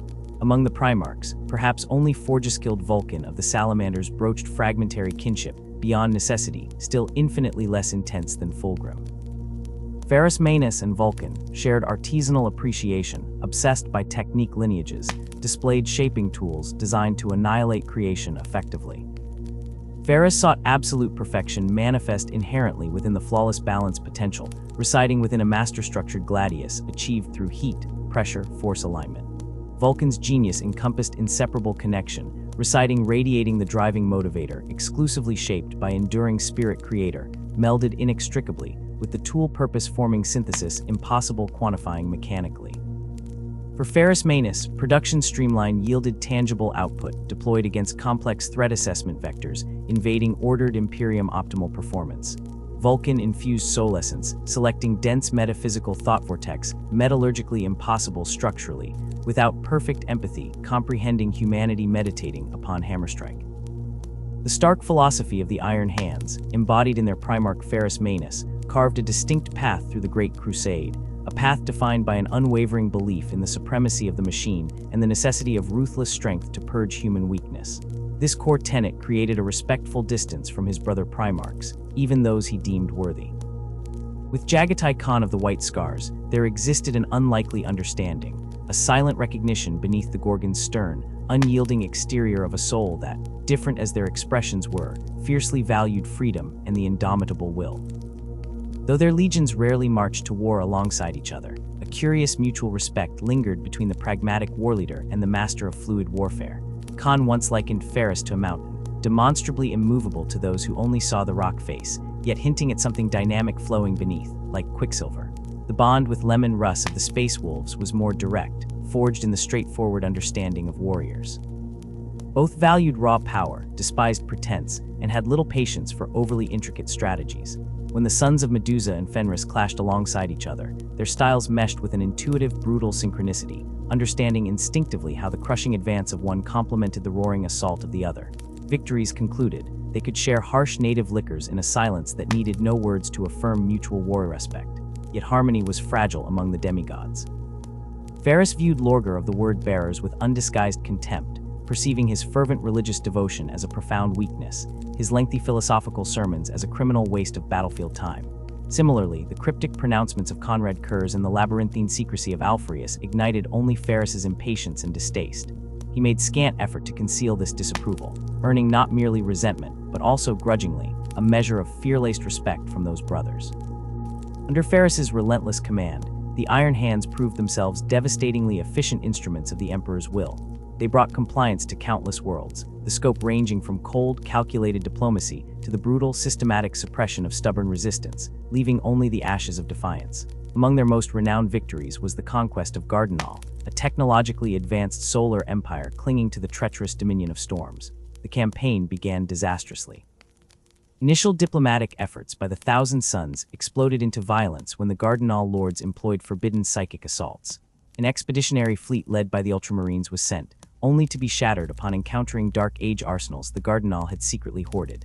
Honor-bound retreat was their only option against near annihilation. Then the Gorgon arrived, not alone, but bolstered by the grace and lethal precision of Fulgrim's Emperor's children.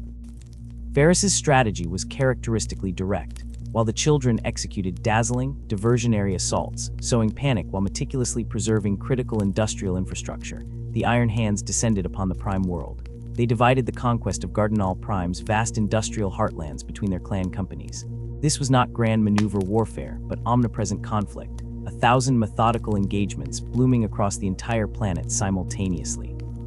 The X-Legion advanced, adapting with cold calculation to shifting threats, an unyielding war machine grinding inexorably forward, pausing for neither respite nor pity, water or fire scouring the landscape of rebellion.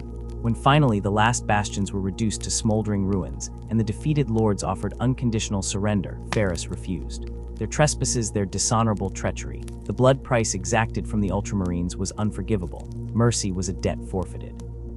Only when the last of the Gardenali leadership lay broken did Ferrus declare the campaign complete, his wrath expended solely upon the architects of defiance, sparing the planet's functional bones and servile populace for imperial use.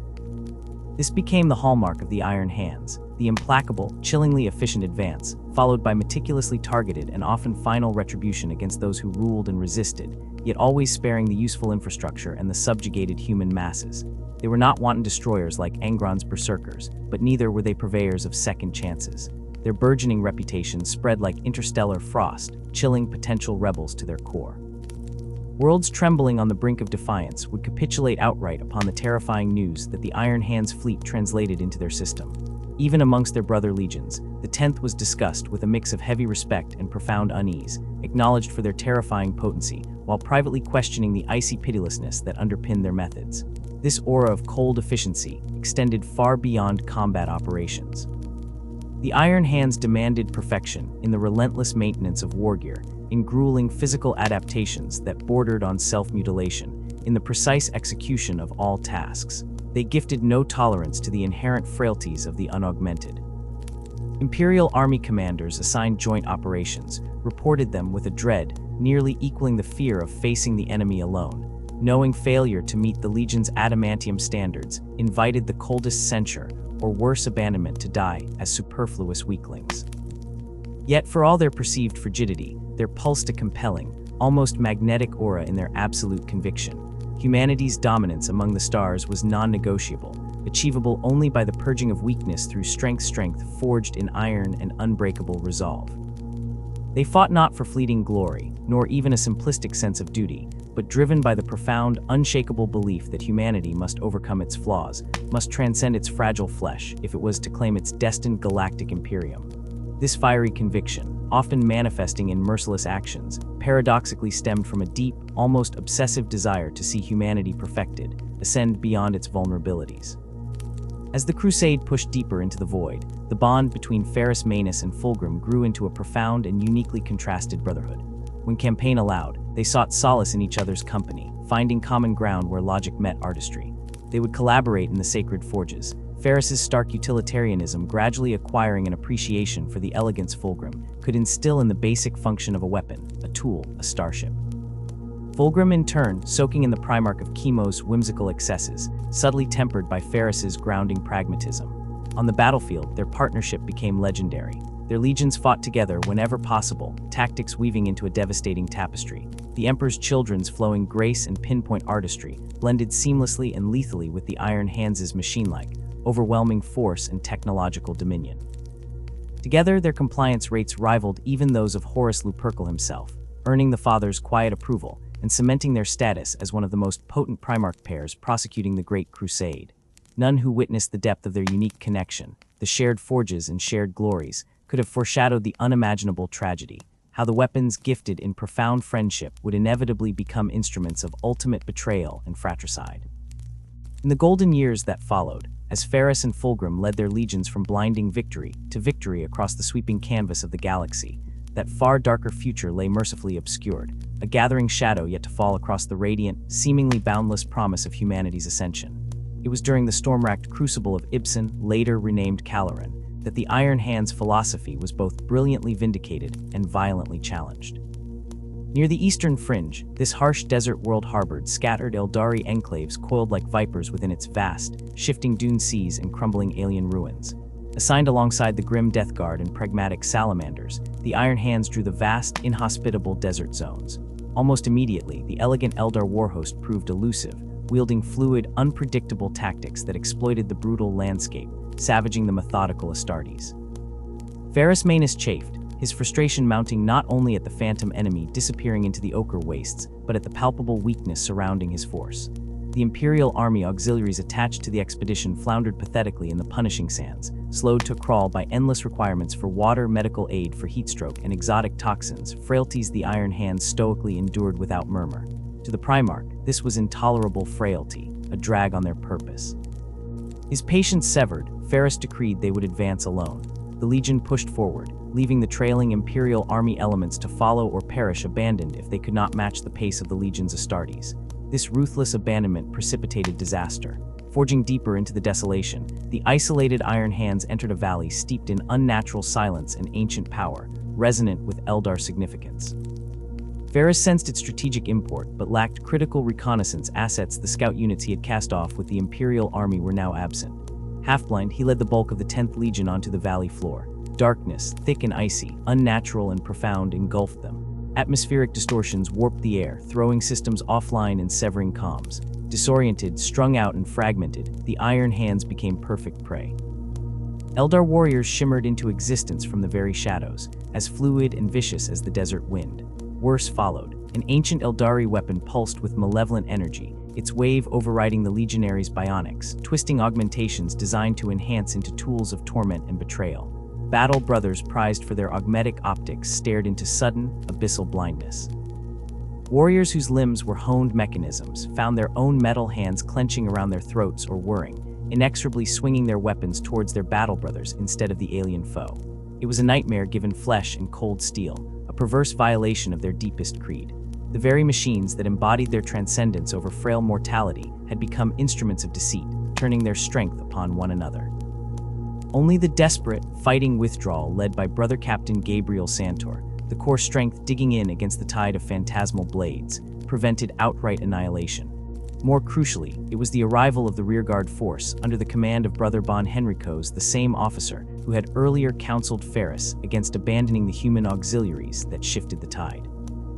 Henricos's contingent, subsequently making forced but vital contact with grievously mauled Imperial army survivors advancing slowly behind them, managed to pinpoint and obliterate the Eldar warlocks channeling the devastating psychic assault. With their conduits destroyed, the Xenos' offensive faltered, allowing the shattered legion to stagger back into some semblance of order for a fighting retreat. Yet in the chaotic aftermath, reporting to an exhausted Santor, came a disquieting whisper, then a roar of silent anguish among the clan fathers. Ferrus Manus was missing, separated from his Terminator guard in the initial ambush's violent chaos. The Shattered Legion continued its grim campaign under Gabriel Santor and the taciturn expertise of Shadrach Medusan, but the first captain took his 50 battle-hardened Morlock Terminators and plunged into the fathomless pit of the valley, hunting their Genefather. Unbeknownst to them, Ferrus wrestled with a far deeper ordeal. Separated, wounded by psychic backlash or alien weaponry, he found himself trapped in a sensory prison woven by the ancient planet's latent power, or perhaps the lingering malice of its former masters. Visions flooded him, death on an apocalyptic scale, the chilling specter of betrayal by Brother Primarchs, and most unnerving, visions of Fulgrim fragmented, distorted, yet unmistakable and threaded through with a terrible foreboding. Amidst this psychic storm loomed a malevolent presence, sensed more than seen, serpentine and vast, drifting through the shadowed caverns he traversed. Whether psychic projection, sentient energy, or something demonic made manifest, Ferrus felt its cold intelligence focused solely on his extinction. When it finally struck, erupting from the darkness with silent, coiled fury, the battle was truly primordial. The serpent proved a terrifying adversary, scales shimmering like dark energy, its very touch sapping strength, its psychic howl shredding concentration. Weakened, harried by visions and an inexplicable, suffocating sense of déjà vu, Ferrus fought desperately. The clash taxed him mortally. Primarchic strength met ethereal resilience and psychic onslaught. For a pivotal moment, annihilation seemed imminent before a torrent of pure, cold rage, the obdurate core of the Gorgon surged within him. Channeling that primal force, he finally drove the serpentine entity writhing back into the abyss, escaping its immediate grasp but irrevocably marred. Above ground, the combined Imperial forces' Iron Hand survivors and surviving Imperial army troops rallied under Henricos, and other officers had finally located the Eldar's primary node complex, a pulsating nexus of psychic power and crystalline technology. Their initial furious assaults broke against shimmering energy shields potent enough to deflect Titan-grade weaponry. The arrival of Santor's Morlocks, fresh though grim-faced from their fruitless deeper search, added immense pressure, but still the shields held. Then came the unexpected maneuver. Brother Bon Henricos, who had already sacrificed his own bionic hand, severing the link that could betray him if the enemy weapon had been deployed again, stepped forward. He volunteered to lead a detachment of unaugmented Imperial army troopers through a quivering crack in the energy shield, a tactic the Iron Hands themselves would never have conceived. This audacious desperation proved successful.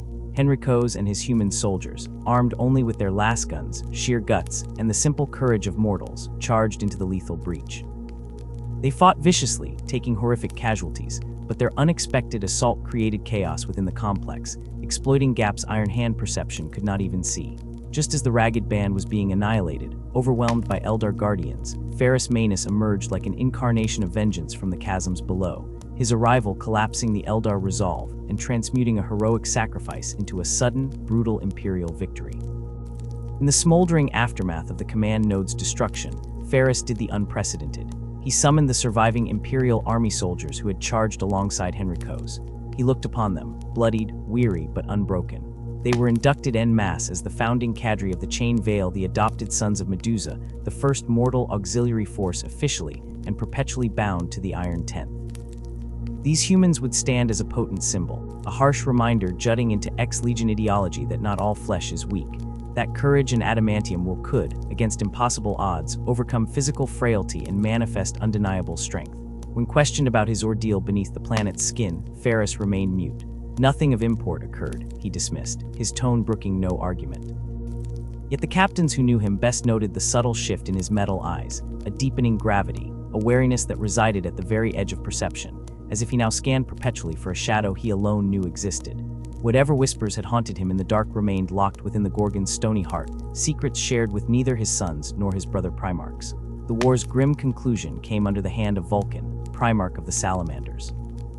Upon finding the alien presence utterly hostile and irredeemable, he commanded the cleansing fire. Hellish Promethean winds scoured the deserts, reducing the once beautiful world into a blighted, barren place. Renamed Calaran, its desolate geology eerily echoing Nocturne, it was scoured clean for future human colonists. For the Iron Hands, Ibsen stood as a brutal, double-edged verdict. It validated the necessity of their machine-enhanced strength, their path the only reliable bulwark in a universe hellbent on consuming the weak.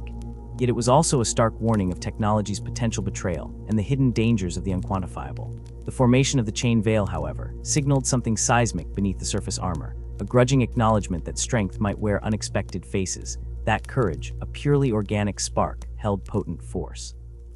This hesitant, evolving understanding took root, even as the brutal cleansing fire consumed Calaran, cementing the Legion's complex, grim, and subtly shifting legacy.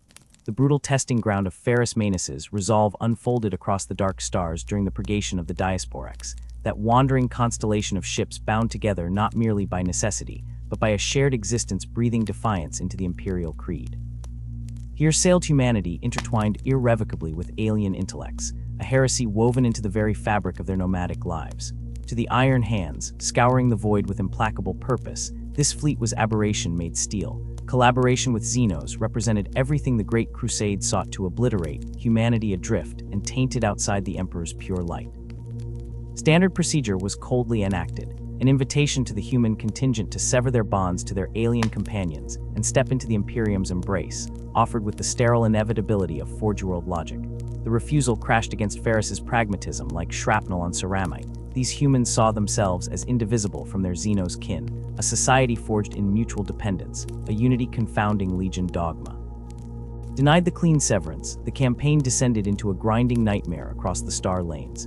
The Diasporax captains, masters of evasion and harrying tactics born of nomadic centuries, danced beyond the Iron Hands' crushing grasp. Striking with impressive precision, they vanished like smoke, their raidercraft biting chunks from Imperial flanks before receding into the interstellar night. The strike cruiser Fum groaned under catastrophic damage inflicted during one such savage, fleeting ambush, her wounds forcing Ferrus Manus, normally a bastion of contained strength, to reach out for aid.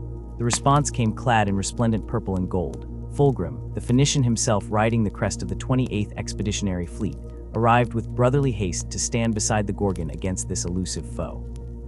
Together, the Warhound and the Sculptor devised a trap to shatter the Diasporax's will. They targeted not the fleet, but its hidden veins' vast solar collection, arrays silently feeding power to the nomadic armada, anchors of necessity explaining their stubborn presence within the relentless Imperial hunter's scope. The coordinated assault ignited the void, drawing the Diasporax fleet like moths to a starburst. Ships interlocked in a devastating embrace, macrocannon broadsides tearing through vacuum as lance beams webbed the blackness. In the crucible of the expanding battle, Fulgrim's personal gunship, the Firebird, gleaming testament to perfection, faltered under a concentrated torrent of enemy fire, its shields flaring violet and dying. Trapped within the dying vessel, Fulgrim faced annihilation. Sight fixed solely on the unfolding crisis, Ferrus Manus acted with the unthinking immediacy of kinship. His command was absolute. The immense battle barge Fist of Iron, its hull still scarred from previous clashes, wrenched violently from its assigned position in the formation. Without tactical context, overriding every principle of orderly void warfare he himself demanded, Ferrus plunged his mighty flagship towards the embattled Firebird, a vast shield against the enemy's fury.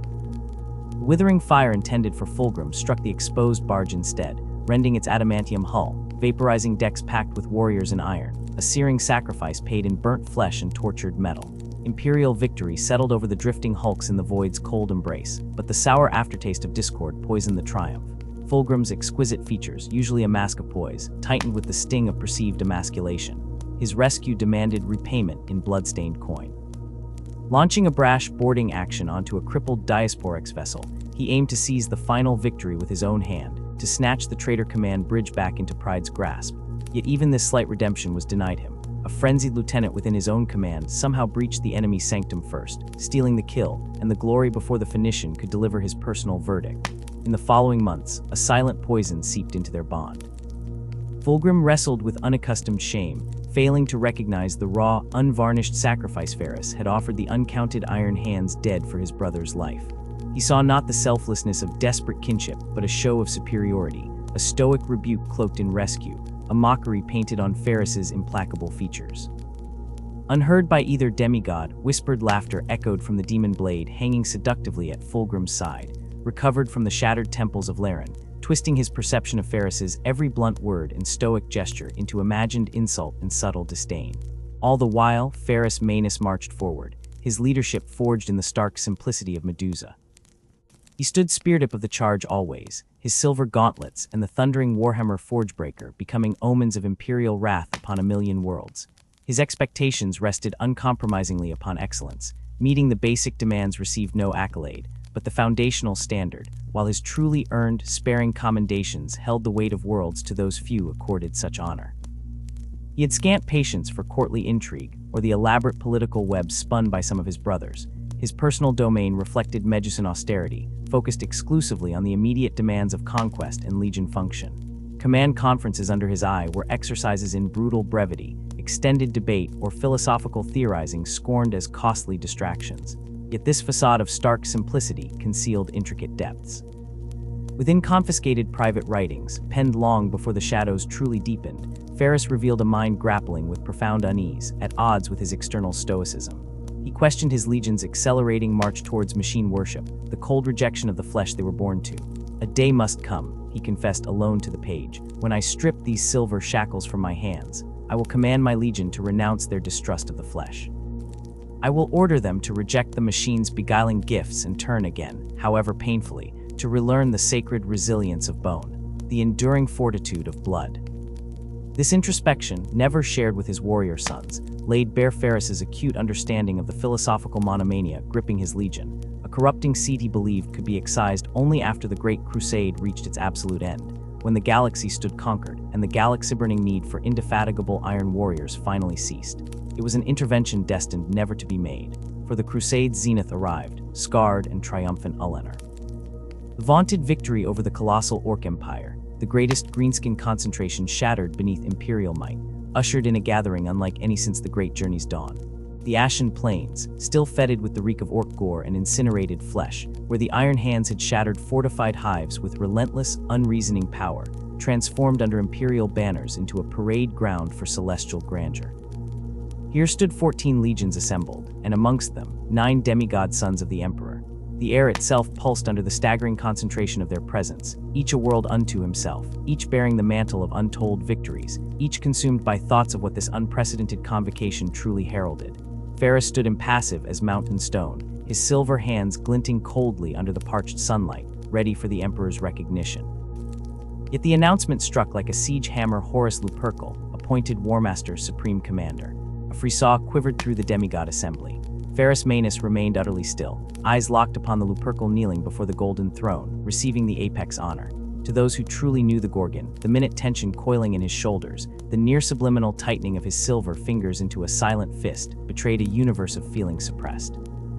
He, first found and forged in war, Primarch of the X, architect of centuries of victories possessing tactical mastery and strategic scale, commander of one of the most brutally efficient legions might he not have reasonably aspired. But Ferrus mastered the flicker of whatever resentment stirred, pragmatic calculus overriding ego. Horus possessed the unrivaled charisma, the deft political touch, the intricate web of brotherly bonds that Ferrus, blunt instrument of the Emperor's will, had never cultivated and never desired to. In the stark logic driving every Gorgon decision, the choice was sound. As the echoes faded, Ferrus strode towards his elevated brother amidst the rustle of ceramite and silk. No florid speeches of fealty escaped his lips. Such trivialities were alien to him. Instead, the stark clench of forearm against forearm, unadorned acknowledgement met with the warrior's grip. Simple, direct, stripped bare of pretense, respect offered as one conqueror to another, solid and unadorned, its value resonant precisely because it carried no hollow flourish. If the residue of disappointment lingered deep within his molten core, the Emperor's next pronouncement drowned it in chilling disquiet. The Master of Mankind revealed his departure from the Crusade's bloody forefront, his return to Terra, consumed by a project vital to humanity's ascendant future. This seismic shift struck deeper than Horus's elevation. Their creator, who had forged them for this singular purpose, who had herself led the charge across the star-scattered battlefields, trailed worlds liberated by his own hand, abandoning the great work at its apparent climax. Terrible questions echoed through Ferrus's ordered mind. Purpose, necessity. The Primarchs were weapons, forged blades singed in conquest. What task superseded their reason for existing? The faint, uneasy murmurs of his brothers washed over him as he retreated into stillness, dissecting the tactical and strategic chasm the Emperor's withdrawal suddenly opened. In the ensuing months, a profound isolation seeped through the Brotherhood like toxic vapor. Communications dimmed, growing formal, distant.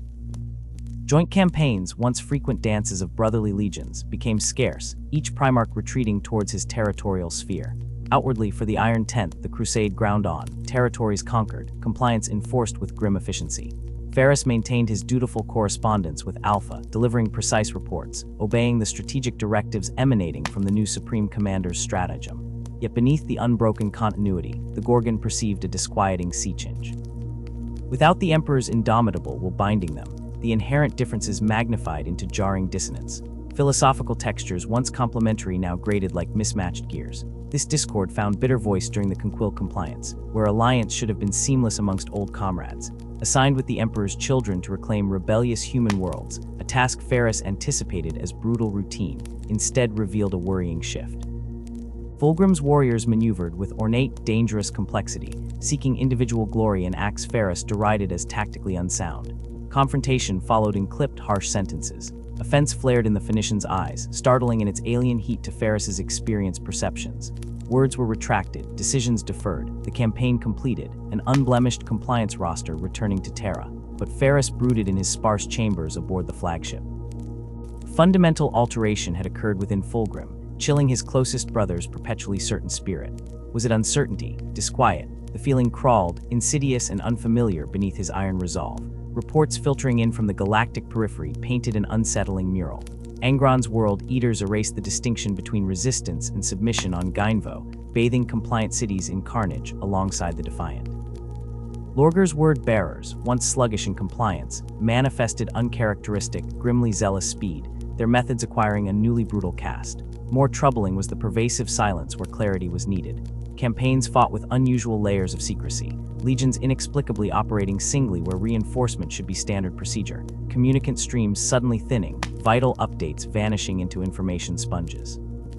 The crusade thundered onward, yet its unity, that shared soul directed by the Emperor's divine will, stretched thin at the edges, fraying threads vibrating with risk. An assembly called by Horus to address gathering strategic pressures revealed the fractures in stark detail amidst arguments over protocol and resource allotment. Robout Gilliman advocated rigid universal compliance structures only to ignite bitter refusals from Angron and Conrad Kurz, each guarding their domains like feral beasts against perceived chains of order. Korax, Bleak Raven, locked in tense verbal combat with Rogel Dorn over materiel flow, their debate simmering dangerously close to animosity. Through the churning discord, Horus projected his legendary unifying force, yet even the War Master's efforts felt strained at the limits against the centrifugal forces pulling his brothers. Ferrus observed all, a silent sentinel in iron. Politics and emotional nuance were foreign lands to the Gorgon. Direct conflict was always his chosen path, yet even his instincts, forged solely for war, sensed a profound seismic shift amongst the demigods. This was more than sibling friction or strategic divergence. It was a rupture deep within the bedrock, a fracturing reality for which negotiation seemed increasingly futile, compromise a spent currency. The conclave ended in a tense lull. Seeking clarity and unvarnished understanding, Ferrus sought out Rogel Dorn, warrior technocrat whose unblinking commitment to duty resonated with his own pragmatic core. Their discussion revolved around the visible cracks splitting the Primarch Brotherhood. How resurfacing ancient grudges and gathering new ones festered violently without the Emperor's commanding presence to cauterize division. How that divine absence fostered unwelcome uncertainty and inexhaustible argument. Doubt was a contagion previously unknown to Ferrus Manus. Now, observing the disintegration of trust among his brothers, witnessing the Phoenician's corroded soul, he recognized the shadow falling across the brotherhood he valued above all conquests. The betrayal focused lethally upon him through the conduit of Fulgrim darkening the very stars. The slow, inexorable divergence of their brotherhood mirrored the wider fracture threatening the Imperium beneath the surface, each Primarch interpreting their purpose through the lens of their own immutable nature. For Ferrus Manus, the path remained starkly clear, illuminated by the unwavering beacon of duty. Rendering loyalty was absolute, untroubled by the minor friction some brother Primarchs felt at taking orders from Horus, once merely first among equals. The Emperor had declared Horus War Master. That was the end of the matter. Ferrus would follow Horus as faithfully as if the command spilled from the Emperor's own lips, a sentiment Ferrix echoed during their shared quietude. Yet both brothers understood the currents flowing beneath the surface, the troubled gazes and unspoken disagreements swirling among others of their kind. That conversation left Ferrus Manus troubled, etching its concern deep within his pragmatic soul, yet it hardened his resolve. If whispers of discord were indeed spreading among the demigods, then it fell to men like him steadfast, devoted to function over fanfare, ambition absent, pride a tool, not a master to act as an iron anchor for the great crusade. The Iron Hands Legion would serve, as they had always served, a bulwark against chaos with unwavering dedication to the Emperor's vision. It mattered not who spoke the orders, only that they originated from the throne world's manifest authority. Returning to the cold, ordered space of his flagship cluster within the Iron Hands' immense fleet, Ferrus gathered his senior officers, his voice like weathered adamantium grinding stone. He outlined a renewed and intensified commitment to the War Master's grand strategy. They would become the keystone of stability within a galaxy shimmering with uncertainty, proving through relentless action the true meaning of loyalty in an age where even God-forged beings could crack under the strain of doubt. In the bleak, grinding months that followed, the Iron Hands amplified their operational tempo, seizing additional compliance actions like grim trophies of necessity, extending unsolicited, pragmatic support to other legions when strategic openings presented themselves, their engines of war purring with calibrated power. Ferrus initiated and maintained an unprecedented frequency of direct communications with Horus, transmitting not merely the sterile data of required status reports, but also his own keen, unadorned strategic analyses and stark observations. If Horus noted this shift towards deeper, almost intimate commitment from the stoic lord of the Medusan Tenth, he responded only with genuine appreciation for the Gorgon's reliability. Yet for all their effort, weighing duty on the anvil of the moment, the oppressive sense of imminent, catastrophic change thickened like industrial smog settling over Forge World. Messages filtering back from distant Terra spoke obliquely of colossal subterranean projects and veiled research endeavors of profound scale, offering no enlightenment on their ultimate purpose, fostering only unease. Rumors slithered through the fraternities and stratagems of the legions like parasitic glitches in data feeds, whispers of the Emperor's dramatic retreat from his sons, cloistered and accessible only to a chosen, unspoken few. And through this thickening fog of unease, the Primarchs, those legendary brothers, continued their drift, their orbits diverging silently yet inevitably, bound still by the fading echo of a shared name, but fracturing beneath the surface pressures of wildly diverging visions and poisoned whispers. Against this seething backdrop of cultivated tension came stark reports of Fulgrim's most recent achievement, the conquest of the Xenos world designated Laren. Briefings detailed a punishing, attritional campaign against the Serpentine Lair, their scaled forms unnervingly augmented by coldly elegant surgical modifications, their society an intricate weave of chemical transference and psychotropic communion. They were crushed regardless, pulped beneath the terrifying perfection of the Emperor's children's martial art. Accompanying the stark after-action report was a clenched fist gloved in silk, a personal message from Fulgrim himself, inviting Ferrus to join his celebratory revels when next their fleets intersected within the void. Had Ferrus been able to accept that invitation instantly, had he witnessed with his own cold silver eyes the subtle and insidious transformation beginning to coiling around his closest brother like a predatory vine, perhaps the annals of destiny might bear a different, less horrifying inscription. But the Iron Hands were locked in their own grinding compliance, worlds away. By the time their paths were forcibly conflated once more, the poison had irreversibly set, the fatal die irrevocably cast. The world called Laren should have been only another forgotten footnote in the endless scroll of compliances, another alien civilization atomized in humanity's ceaseless stellar migration. The lair proved formidably resistant, their coilumed savagery enhanced with unnerving biotechnical integrations, their very society a pulsating network of shared sensation and hallucinogenic communion built upon tiers of neurochemical excess. Yet even this endurable resistance could not withstand the Emperor's children's, nor their Primarch's terrifying pursuit of perfection distilled into the ultimate expression of violence. The Phoenix walked alone through the cooling ruins of the once-gleaming alien architecture in the sulphurous aftermath, drawn inevitably, inexorably, toward the temple's pulsating heart. There, amidst steaming offal and shattered biocrystalline stele, resting upon an ancient altar slick with potent ichor and sacrificial offerings, lay a sword. It was blade and hilt wrought with artistry beyond even his discerning gaze, crafted from liquid moonlight solidified, chased with flowing script that shimmered and reformed beneath his enraptured stare, revealing new sigils and baroque patterns each time he blinked. It called to him, resonated deep within his core, a perfect alloy of physical and aesthetic supremacy he himself chased. He claimed it, brushing aside the worried murmurs of his senior captains who stood tense behind him, sensing not perfection, but a profound, soul-shriven wrongness emanating from the artifact, a sickly-sweet perfume of corruption beneath its faceted beauty.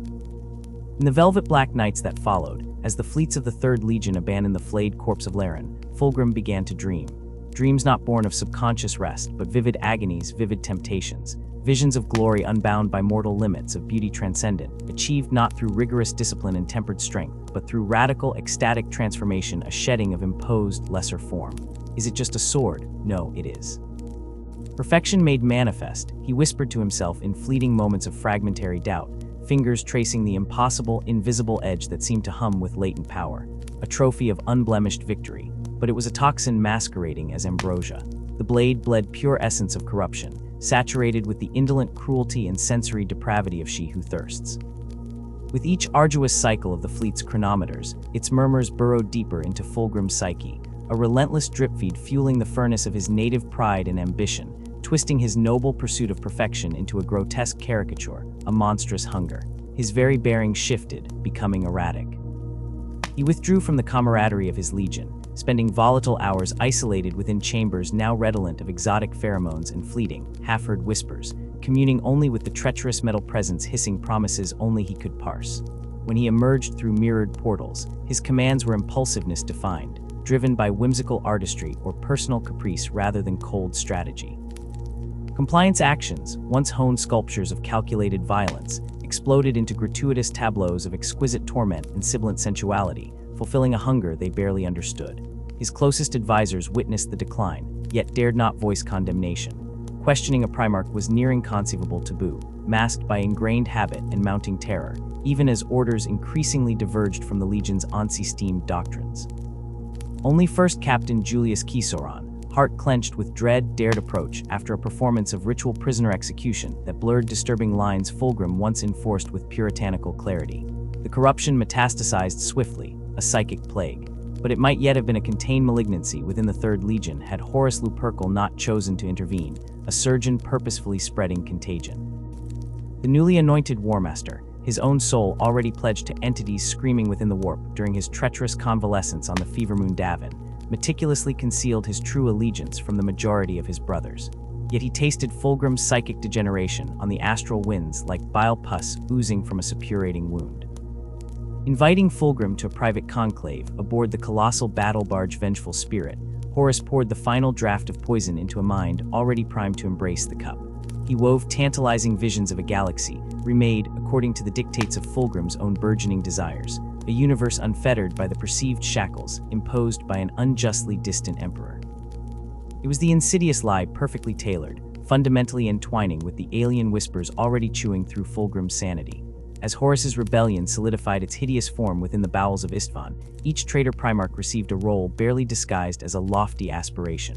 Fulgrim's was pivotal, a sharp point honed for maximum psychological ruin. He must turn his own brother, Ferrus Manus. The Gorgon's loyalty, the War Master sneered in private ritual, was brittle armor, needing only the precise strike from the finest blade betrayal by the one he loved most. The occasion presented itself when War Master command streams dictated a joint iron hands, an Emperor's Children operation to cleanse the Orkheld asteroid chains within the perilous Kalanite system. While the 5th Expeditionary Fleet mainstay diverted directly to Istvan's silent muster, Fulgrim detached a squadron elegant as a stiletto sliding from its silken sheath, routing it to rendezvous with the Iron Hands, 52nd Expeditionary Fleet. Ferrus welcomed Fulgrim aboard the colossal fortress vessel Fist of Iron, with a warmth reserved for only a rarest few beings in all the cosmos, a flicker of genuine affection, briefly thawing the flinty stoicism that armored his being. He embraced his brother, clambering ritualistically mindful of surety despite their colossal strength, perceiving nothing amiss amidst the familiar scent of exotic oils and perfumed metal that clung to Fulgrim, the joyous luster momentarily blinding him. Within the Envalarium, Ferrus's sanctified forge and strategic heart, shielded within layered bulkheads and sonic dampeners, they conversed in profound confidence inscribed only in memory. Initially, dialogue flowed like Prometheum lubricant on prized engine gears, reminiscences of glorious campaigns past and glories shared upon conquered worlds. But Fulgrim, possessed of serpentine guile now inextricable from his ensignoble spirit, gradually steered the vessel of their talk into treacherous waters. He spoke of perceived betrayal, the Emperor abandoning his creations, the great crusade ossifying into stale dogma. he whispered potent doubts about its fundamental effectiveness as of late. His voice, imbued with feathered sympathy masking cold manipulation, pulsed with suggestions of inherent right that the Primarchs deserved dominion over the Imperium they alone could forge anew. Ferrus, glacial fury coalescing within moments like ice forming on a supercooled surface, recoiled in physical horror at the heresy voiced so casually. This was treason. The conversation, a polite dance now stripped bare, ignited. Fulgrim's hand moved with lethal grace, the lair blade leaping forth from its strange sheath with a serpent's predatory hiss, its blue steel edge keening with sentient virulence, hungering for divine ichor. Ferrus, momentarily wrong-footed by the impossible magnitude of betrayal enacted by the one brother he cherished most, reacted with instinct honed by centuries. His immense gauntlet closed around the familiar grip of Forgebreaker, the monstrous Warhammer heavy with history and unspoken affection Fulgrim had poured into its creation millennia before. Their god-killing weapons struck together like colliding comets filled with raw stellar cores. The Anvilarium erupted in cacophony, a screaming storm unleashed. Every thunderous blow vibrated the deck plates deep into the keel, sending harmonic shudders up reinforced bone and steel, each strike landing with force sufficient to shatter reinforced ceramite battleplate to glassy powder, each frenzied parry generating concussive forces that cratered the adamantium floor beneath them like volcanic impact craters. They fought with the brutal, instinctive knowledge of brothers bound by millennia of dueling practice and shared genetic code, anticipating movements chiseled deep into their very souls. Yet Fulgrim possessed a dread advantage. The demon bound eternally to the silver metallic core of the lair blade guided his every strike, its psychic urgency lending hyperreaction times forged in the deepest pits of hell. A perfectly calculated feint, orchestrated by the screaming intelligence within the blade, momentarily unbalanced Ferrus, a fractional shift of weight bearing. The follow-through strike, impossibly quick and amplified by infernal energy, ripped across the Gorgon's massive chest plate. Jagged rents tore open as the blasphemous adamantium compound panels buckled like rotten timber under Titan footfalls, exposing fractured flesh, the first thick crimson rivulets tracing heated pathways down the Gorgon's black armor.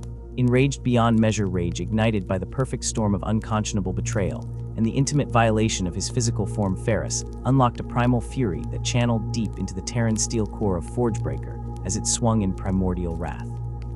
It crashed against the accursed lair blade in an explosion of firelight harnessing nascent stars. For a breath, a fleeting, illusory moment pregnant with false hope, it seemed as if the Warhammer forged by Manus and Primarch might shatter the hell-forged weapon. A corona of blinding mattergrit sparks erupted, a solar flare erupting across a body of polished metal, overwhelming their primarchal optics. Simultaneously, a silent wave of concussive telekinetic force released from the struggling energies of the unmatched blow threw both demigods across the chamber, like toys discarded by petulant gods. Ferrus slammed against the magnetically secured anvil table deep within his sanctum, the impact cracking the immense construct like lightning-hewn bedrock, crumpling bonelessly onto the shuddering deck. Fulgrim was flung backwards against the hissing pipes and reinforced viewport barrier, separating the Anvilarium from the void where ships burned elsewhere. He scrabbled briefly, slow to rise amidst conduits' flaring sparks. Ferrus remained motionless, unconscious, a thin trickle of deep crimson tracing a path from his temple where impact with solid adamantium had rendered null the machine-immortal flesh surrounding preternatural bone. Fulgrim stood before his broken brother, grunting slightly, his breath seething with arcs of vapor corruption in the chaotic air. The lair blade dragged his arm upwards, its being chanting unheard demands in a universe suddenly silent. This visceral termination violated the script Horus soft-breathed into his willing ear. He had genuinely believed, despite the whispering blade vices and Horus's persuasive torments, that Ferrus, his unshakable brother, would see the logic, would join his celestial revolution. As the blade's tip hovered, pulsing with anticipation above the Gorgon's vulnerable throat, millennia of brotherhood condensed into pure neural impulse. Some portion of Fulgrim, trapped behind walls of amber psychoplasm, constructed daily through agonized compromise buried beneath the choking smog of chaos, screamed defiance against the knife-point decider possessed within his mind. The blade stalled mid-plunge, trembling like a physical extension of the torn soul war screamed within the Phoenician's shattered psyche. He wrenched his gaze away, breathing raggedly as the internal inferno raged. Compromising with the corruption, rather than overcoming it, sacrificing lesser treasure for the proximal prize, he bent instead toward the fallen hammer lying near Ferrus's gauntleted hand. His hammer, Forgebreaker, forged with exquisite care millennia ago, imbued with sentiment associated with Ferrus, an anchor to tangible tension existing with proposition words surrendered violently. He tightened his grip around the hammer's familiar haft, cold Vitalian steel, fused with mnemonic resonance, regarding armored forms laboring deep within territorial volcanic chambers, filled with roasting vaporous metal. He would carry this remnant symbol of their enduring bond stolen, horizontally into his unfolding dark destiny, a thing physical counterpart to Fireblade, scabbarded upon his hip, in symbolic siblinghood display contrast. Action displaced forever kind regard burning like static chain reaction on astrological navigation fields, modulating future battle pitches, specification sociocohabitations, had begun relentless decay. Crinkle-corrupted compromise, degrading senescent alarms were initiated. Laying Fireblade, the golden-cased ceremonial weapon, symbolizing Mounta's relationship Ferrus, lovingly crafted for him worlds, passed gently upon the torn plating draping Ferrus's fallen form, completed metaphor, become brutal realism. That true self crying beneath gave perspective upon function, tokenist replacement, purified failure proof. Stepping away, Fulgrim seemed momentarily resolved, undergoing agonizing control assertion upon self-devouring endpoint impulses, while reporting mental states teetering upon Shatterpoint edge-ready collapse. Gaining Anvilarium portal perimeter insulating staging volume, he paused, momentarily signaling command, thus acceleration, initiating towards implicit proven task, rather than perceived fleeting emotional attachment revelation, causing handspasm bridge hierarchy concepts, exhausted surely proven consciousness, continues simultaneously physically signaling standby Phoenix Guard detachment, concealed beyond view within cavernous, loading bay adjoining Ferrus's sanctum domain.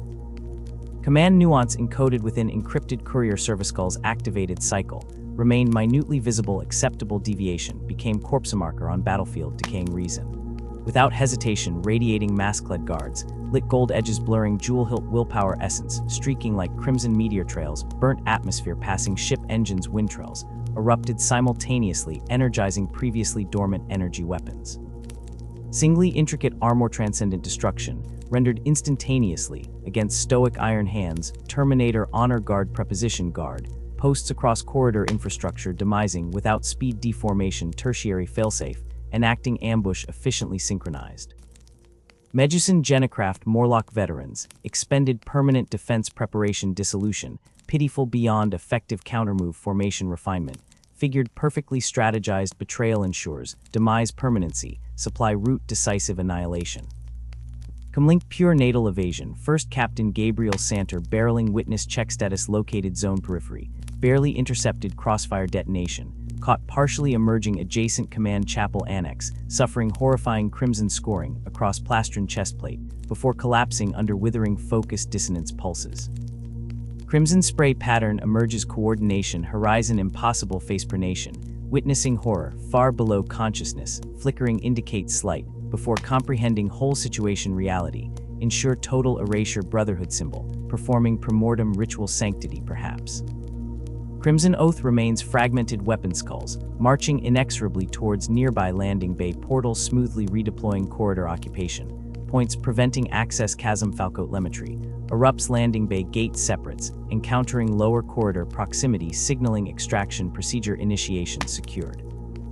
Santer bleeding profuse ceramite fragments gaping exposed servaline tension, lost fury seconds firebird boarding ramp, passes hyperspace distortion, wash engines screaming crimson, moves away incorporating gloom hazy flotilla firing disruptor beams. As the smaller starship purred away into the immediate shadow of the anchored iron hands fleet formations.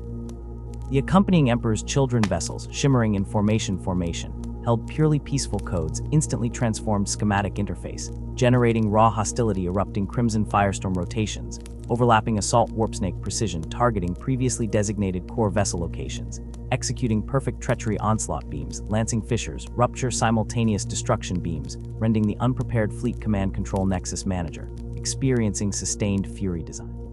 Specifically devastation exploitation.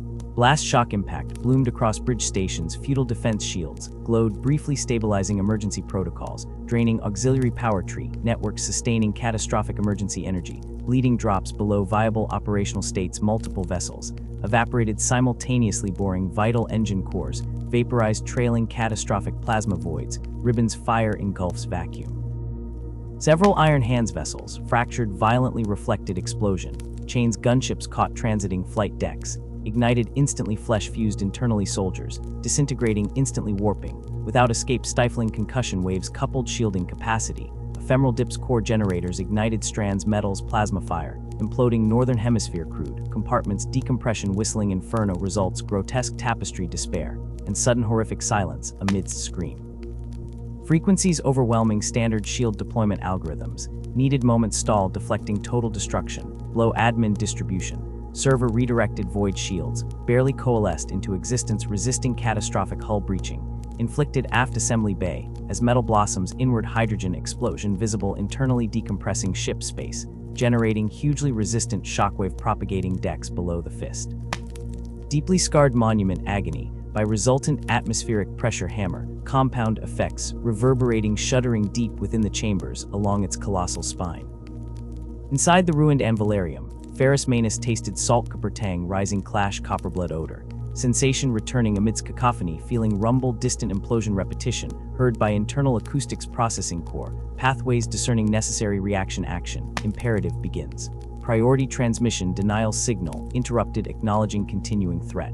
Internal sync timeline aligns with consciousness location. Coldness settles rapidly dissolving secondary symptoms, processing reparative protocols, immediate visual focus gained, isolating fireblade lying crimson gleam reflection artificial light sources, adjacent to pooled ceramic plate dust wreckage as senses unite outwards confirming life signs, internal command sensors, fabricated reality matters indicating ship combat actions, predefined alert threshold, breached utter mortality, outcome generalized intensive background noise, simultaneous death. Fleet onboard, understanding permeates intellect lattice like frost spreading vascular network, instantly disabling pressure emitter calibration permanently. Bastion world's worth condensed rage timeless permafrost glaciation, defines perceived consciousness imperative, aligned protecting fundamental foundational creation. The Emperor replaced rational control mechanisms neat efficiency, everything impossibly reconfigures sideways along plane distortion. Fulgrim betrayed Brotherhood purpose. Fulgrim attacked Imperial fleet hierarchy, assimilates pending decisions, automatic lockdown modules engage hierarchical chambers, tendrils penetrate signal obscurity analyzes communication interdict, sublimated Horus conspiracy battle command order level, imperative identified purge probability, detected overwhelming certainty victory turns permission denial, transmits simulation refusal command bridge horrific intent, calculating final actions implementation. Authority assumes strategic control schematic positioning, fragile interlaced vessel, reports impossibility, pursuit warp transit departure enemy fleet prior battle coordination, responses coordination, beyond operational coordinates infinite threat assessment stage, unprecedented breach Brotherhood core. Gritting teeth ignoring scalp impact, evolving crimson drops onto engraved knee plate sonic registers, screaming casualty data stream vox cart, housing embedded images blinded communication channels, projecting horrific reality display. 4 entire ships extinguished entire ship complement, vaporized indefinite logarithms, vessel survival consecutive accounting repetitive, severely crippled requiring years automated facilities, absent feasible reconstruction, intense crew losses expeditionary strength resources, evaporated permanently several hundreds Iron Hands warriors, Genoforged functional immortality, stripped defenseless, achieving no return fire offensive state, achieved neutrality urgent debarkment imminent attack. Execution unstable systems critical escape, occurred optimized assault vector. Damage assessment network completed preliminary precision complex analysis previous hour crystalline clarity, devoid mercy. Ferrus Manus supplies information overlay deployed casualty skeletal computational predictions, immediate reconstruction manageable assembly point prioritization, commands emerge seconds functionality protocols, recognized physical labor, commencing limited capabilities engagement repair matrices, deployed emergency response initiated repair crews prepare secretion, prioritized outputs, rescue designated strategically invested significant renegotiation asset motion cease limited. Effectiveness expended structural reinforcement dominates timetable matrix. Upon emergence immersed within Nitovac list, allocation prioritized materials, delivered completing servant cohorts, stabilize atmosphere methylation levels, broken hull compromise section, bulkhead separation, prioritized controlled decompression, sustained power fluctuations, contained separation procedure completed room temperature compliance, achieved vessel stabilization, proceeds unaware potentially destabilized passage, secured intensive repair organized restoring indent mentality efforts. Marksman transmuting entire purpose locally a while perpetuated emergency functions. Ferrus stood visually isolating feedback wall's central structure, partially collapsed significant debris-littered sanctum aura, generating palpable pressure, wave expanding outwards perceivable information, clinically drained every micron surface combating corruption, analyzed targeted annihilation cycle, prepared perpetual execution commencement unit deployment elements, coalescing infections proactive identification, predicts patterns core, structural integrity, unstable generators, vibration.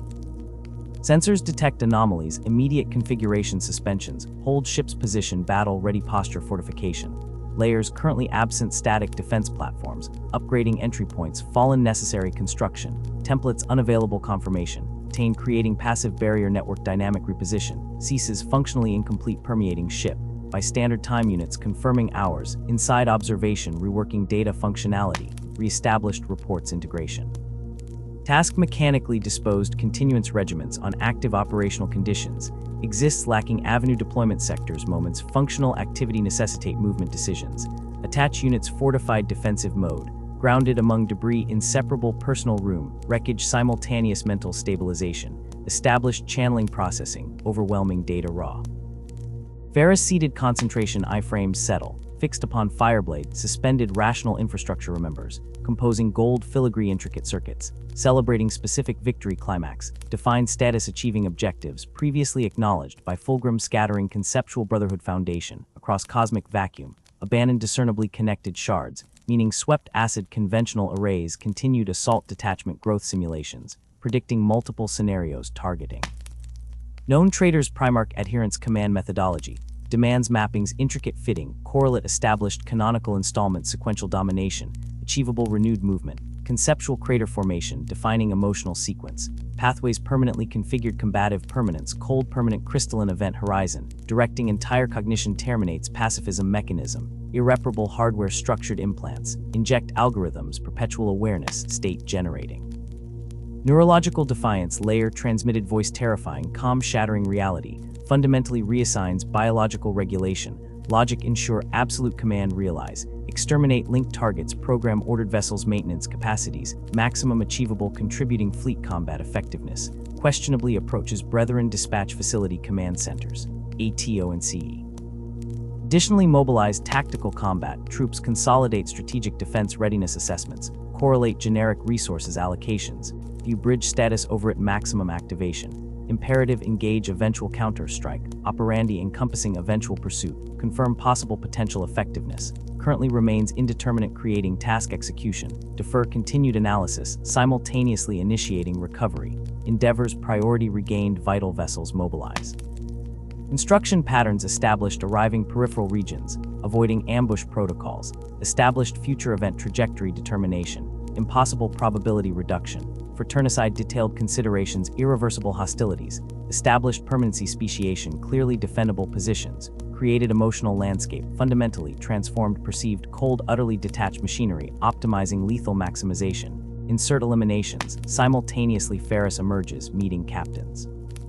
Initial reception frozen core temperature edge, arrives certainty recognize audibly suppressed transformative intensity, clearly detached elements physiological profile calculation, engines coldly observe accumulated defined pattern, immense disturbance evaluated containing furiously contained purpose-channeled limitless patience, weaponized unshakable levied against structures betraying warmth towards tools designed for single task, finalized adversary's resurrection, indicates Ferrus Manus located.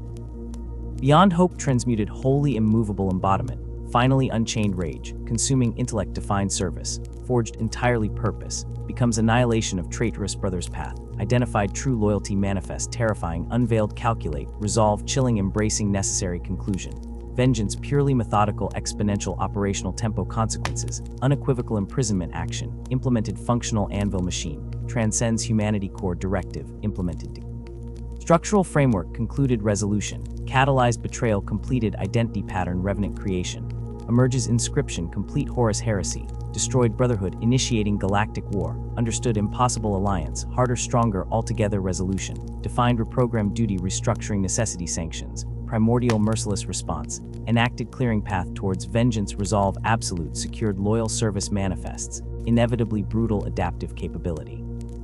Cognitive override installed operational framework, running optimizations, perpetuated arms forge wisdom, applied winning war processing impossible strategic victory, incorporating ruination, defeat necessity algorithms, indicate primary objective achievable, after temporary setback period specify operational trauma protocol, accepted asset calculation recognition, Ferrus Manus redefined entirely designation, Ferrus Manus ceases, catalyzing machine identity absolute operational.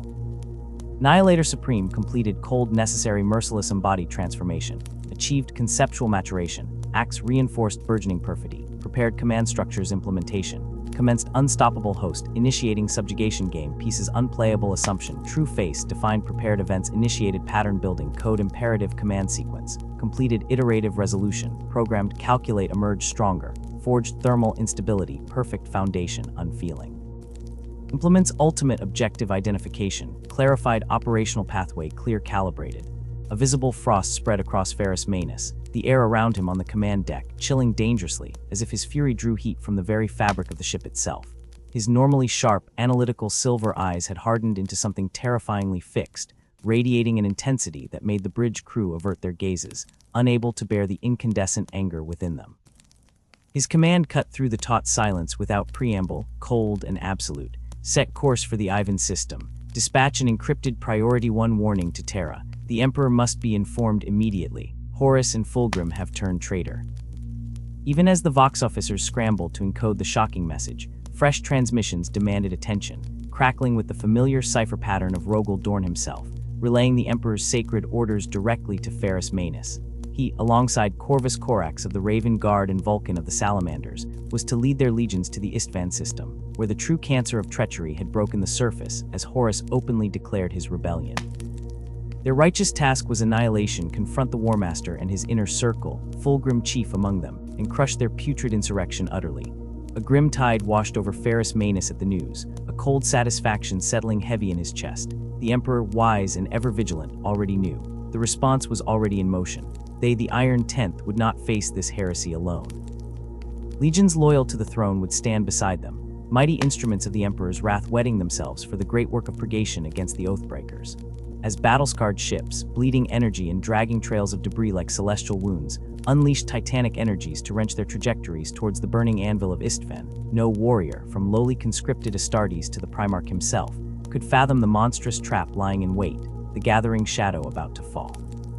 They journeyed not towards vindication, but towards one of the Imperium's darkest crucibles, a betrayal so profound it would sear the identity of the Iron Hand's legion into agony for millennia, scarring iron bodies and unforgiving spirits alike, etching failure upon their very souls.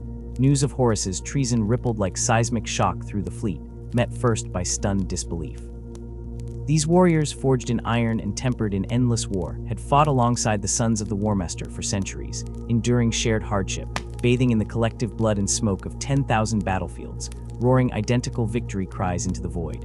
How could Horus, the Emperor's favored son, paragon of conquest and loyalty, discard the galaxy-spanning imperium they had bled to build? Yet for Ferrus Manus, disbelief was an emotion extinguished long before, consumed in the searing crucible of personal, intimate betrayal by Fulgrim. That wound festered deep within his psyche, necrotic, poisoning his core. His renowned, pragmatic stoicism was twisting, consumed by something dark, volatile, a molten core threatening catastrophic eruption. Veteran captains, warriors who had witnessed the progression of their Primarch's indomitable resolve across ages, observed this ominous transformation with mounting dread. His commands became shards of ice, brutally efficient, utterly intolerant of any question, any doubt. As the battered flotilla limped through the cold light towards Istvan V, Ferrus increasingly sought the grim solace of his forged sanctum. Within its blistering heat, the rhythmic, furious pounding of his hammer on anvil echoed like a grim heartbeat, resonating through the decks hallmarked by relentless violence, a beat felt in the bones of every iron hand. He labored on a creation unseen, unknown, his concentration absolute, blistering, demanding utter solitude. Only when the proximity alert finally flashed, announcing the looming bulk of Istvan V in the viewing bays, did the Gorgon emerge from his fiery chamber. He bore his creation, a colossal blade, alien metal gleaming with fell brilliance, a voracious edge promising oblivion. The gathering thunder of Imperium was gathering. Arriving simultaneously were the Raven Guard, shadows coalescing under the command of Corvus Corax, and the Salamanders, embodiments of enduring fire led by the compassionate Vulcan. 3 legions unwavering in loyalty, destined to strike the first hammer blow against the cancerous growth of rebellion upon Istvan V. With a second wave, 4 more legions pledged to support their attack mere hours behind. When these 3 Primarchs convened within the scarred stratagem of the Iron Hands flagship to carve the path of war, the stark differences in their temperaments ignited immediate friction. Corax, the shadowy master of precision, argued with clipped, sharp-edged logic for the elimination of the source, a surgical decapitation strike targeting the traitor Primarchs themselves, collapsing the command structure and plunging the rebel legions into fatal disarray. Vulcan stood resolute elsewhere, pillar of empathy forged in the hearthlight, urging a measured approach. His vision was one of selective annihilation, preserving strength and perhaps offering redemption to souls led astray, aiming to minimize bloodshed, even on the foe's side, holding onto the fragile ember of possible loyalty.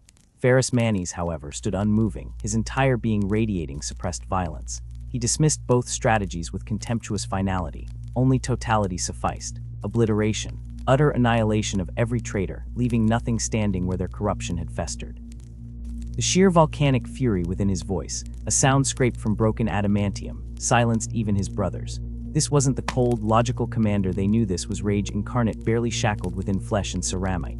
Vulcan, perhaps perceiving the depthless pool of agony and betrayal driving this change, laid a heavy hand on Ferrus's shoulder. Yet the compromise forced out was fragile, a lattice stretched thin over a furnace. The opening blow would be as savage and direct as Ferrus desired, a titan's fist crushing initial resistance.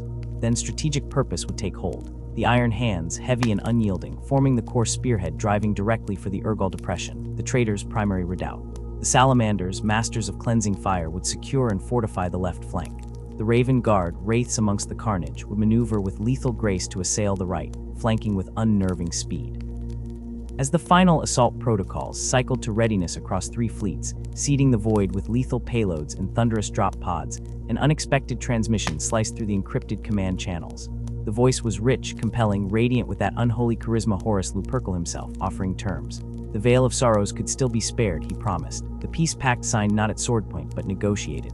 Further bloodshed was unnecessary, the Imperium's schism resolvable through dialogue.